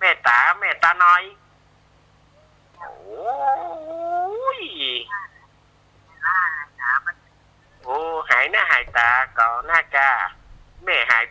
ก็มู่อ่ะ แม่เพนโทรมาแหมล่อมก็ได้เนอะเอากรแม่เพนน่ะยินดีเมตตาเนอะเอ้าอ่ายินดีเมตตาเนอะเมตตาบ้านเมตตาหน่อยโอ้เมินแล้วนี่เมตตานี่บาโทรมาหาก่อนเมินแล้วนี่อ้าวแถมสัก2 สายแถมสัก2 สายแถม2 สายนี่ตันเปิดเลิกละแถม2 สายแถมอย่าเรินปอนสารได้เน้นสารได้แสงไฟสว่างสารแต่ก็ว่าสว่างใจสว่างสารได้แสงไฟสว่างสารได้แสงคำเจ้าชัดเจนเด้อเน้นเด้ออ้าวก็ต้องถ้าไม่ได้สโลแกนนี้บางทีเขาก็ยืมมาเป็นสโลแกนของเปิ้นหรอกสโลแกนที่เปิ้นเขาว่าใครทำไม่มีใครลบเหลี่ยมได้นะ แม่สุเปี้ยวเปิ้นจะมีหรอมีวันนี้มีบุญแห่งบ้านแม่เพนนี่แสงไฟสว่างตาเนี่ยมันเป็นสโลแกนของแต่ละท่านนี่นะมันบ่เหมือนกันเนาะสโลแกนของแต่ละท่านนี่โอ้โหสโลแกนแม่อันนั้นตัวรอแม่ลำปางน่ะไหนแม่สายพินน่ะอันนั้นครูบาสังฆะอันนั้นเป็นสโลแกนนั่นต้องเป็นเอกลักษณ์ของเปิ้นแท้ๆหรอกแม่สายพินกัลยาตรงซ่านเนาะอ้าวศรัทธาญาติโยมเอาละอาตมาภาพก็ได้ประคับประคองเวลาก็หมดพอดีหมดเวลาอาตมาแล้วเนอะก็เรียกของท่านอาจารย์ที่พระปัญโยสถาบันธรรมาภิวัตรศพเตินแม่เหมาะลำปางกำเดียวท่านอาจารย์สาธิตเปิ่นมานั่งท่าละเปิ่นมานั่งท่าอยู่ก็เดี๋ยวเปิ่นจะมามาจ๋าเรื่องราวต่างๆแน่สถาญาติโยมจะไปหมุนขึ้นหนีไปไหนนะก็เดี๋ยวฟังท่านอาจารย์สาธิตธีรปัญโยจนถึง7 โมงเนอะอาตมาจะปิกมากำใบ3อาตมาจะปิกมากำใบ3อาตมาจะไปพักผ่อนจะไปอย่างเรียบร้อยก่อนแล้วก็จะออกบิณฑบาตเดี๋ยวถ้าอาจารย์สาธิตเพิ่นจะมานั่งนั่งจะวันนี้เพิ่นจะไปไหนพ่องเพิ่นจะไปถวายเทียนไหนพ่องแน่ฟังอาจารย์สาธิตธีรปัญโยเนอะเพิ่นมานั่งท่าละเอานิมนต์เลยครับนิมนต์นั่งก่อนนิมนต์อาจารย์สาธิตนั่งก่อนแล้วก็ก็เดี๋ยวเจจะเปิดไมค์ขอบคุณเจที่ควบคุมเสียงเนอะแล้วก็อนุโมทนากับทุกๆสถานีที่รับสัญญาณตั้งแต่ที่3เป็นต้นมากรรมวันใดเนี่ยอาตมาว่าไปมันเป็นกรรมของหวดตอนนั้นมันเป็นกรรมเข้าคุกเข้าเกลือครับจะไปตือเนอะยกโทษถูกกำพร้ากับปุ่มโรงก้นปอดเกี่ยวว่าวที่ปุ่มหลวงไว้อย่างวงหนึ่งเนาะเดี๋ยวก็ฟังเสียงหวานท่านอาจารย์สาธิตที่รับปัญโยก็จะมาอุปจารอันนี้มนต์ท่านอาจารย์สาธิตได้เลยครับอายุวันโนสุขังพลั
อากาศก็ร้อน คนก็เผา เอาจะได้กันดีพี่น้อง ถ้าบ่ร่วมมือกัน โรคภัยไข้เจ็บก็จะถามหาเพราะสูดควันพิษเข้าสู่ร่างกาย เป็นน้อยๆก็แสบหูแสบตา ไอ จาม เจ็บคอ มีน้ำมูก นักขึ้นมาแหมหน่อยก็จะเป็นหอบหืด ตาแดงและเคืองตา ถ้าหนักกว่านี้จะหายใจลำบาก เจ็บหน้าอก โดยเฉพาะผู้ป่วยโรคหัวใจต้องระวังให้ดี เพราะอาจเกิดอาการหัวใจวายได้ คนเฒ่าคนแก่ละอ่อน คนท้อง ผู้ป่วยโรคระบบทางเดินหายใจ โรคหลอดเลือด และผู้ป่วยโรคเรื้อรังก็จะต้องดูแลตัวเกาให้ดี หลีกเลี่ยงการอยู่นอกอาคารเมินๆ ไปไหนมาไหนก็ให้ใส่หน้ากากอนามัย คนเป็นโรคปอดต้องเตรียมยาให้พร้อม และที่สำคัญหากมีอาการผิดปกติให้พาไปหาหมอทันที ถ้าใครรู้รายละเอียดเพิ่มเติม โทรสอบถามได้ที่กลุ่มสื่อสารความเสี่ยง และพัฒนาพฤติกรรมสุขภาพ สำนักงานป้องกันควบคุมโรคที่ 1 เจียงใหม่ 053-140-774-6 หรือสายด่วน 1422 น้องๆ หน้าหนาวนี้ไปแอวเหนือ เฮาพักที่นี่บอรีสอร์ทนี้ดีขนาด มีเครื่องทำน้ำอุ่นระบบแก๊สเอาไว้ให้พร้อม แต่ก็ต้องระวังเนอะเครื่องทำน้ำอุ่นระบบแก๊สมีคนตายมาหลายรายแล้ว จะอั้นเลยกะ อ้ายก็นึกภาพเอากะ เปิดเครื่องทำน้ำอุ่นระบบแก๊สในห้องน้ำถ้าบ่มีพัดลมดูดอากาศ การหมุนเวียนของออกซิเจนมันจะดีได้จะใด ในเมื่อการเผาไหม้บ่สมบูรณ์ก็เกิดการสะสมแก๊สคาร์บอนมอนอกไซด์สูดดมเข้าไปมันจะไปจับกับเม็ดเลือดแดงและทำให้เม็ดเลือดแดงจับกับออกซิเจนได้น้อยลงเมื่อออกซิเจนเข้าบ่ถึงปอดก็จะยากให้คลื่นไส้เมาหัวหายใจยากจนถึงขั้นเป็นลมแล้วก็ตายได้โดยเฉพาะคนที่มีโรคประจำตัวเช่นโรคหัวใจโรคเลือดจางหอบหืดถุงลมโป่งพองโรคความดันโลหิตสูงซึ่งจะมีโอกาสสูงกว่าคนอื่นน่ากลัวขนาดเนาะมันก็บ่ถึงขนาดนั้นถ้าหารู้วิธีคือถ้าอาบน้ำด้วยเครื่องทำน้ำอุ่นระบบแก๊สบ่ดีอาบเกิน10นาทีจะต้องเปิดพัดลมระบายอากาศหรือให้อากาศถ่ายเทได้ดีอันนี้ก็จะช่วยได้นักถ้าหมู่เฮาแค่หูข้อมูลเพิ่มเติมโทรสอบถามได้ที่กลุ่มสื่อสารความเสี่ยงและพัฒนาพฤติกรรมสุขภาพสำนักงานป้องกันควบคุมโรคที่ 1 เชียงใหม่ 053-140-774-6 หรือสายด่วน 1422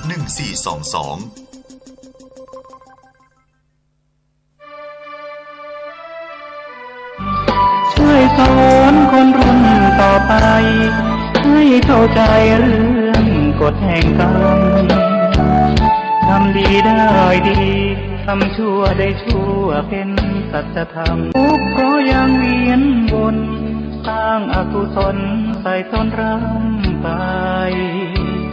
ธรรมะบำบัดขจัดความโกรธโลภหลงภายในพระพุทธองค์สอนให้เห็นทางพ้นภัยวัฏสงสาร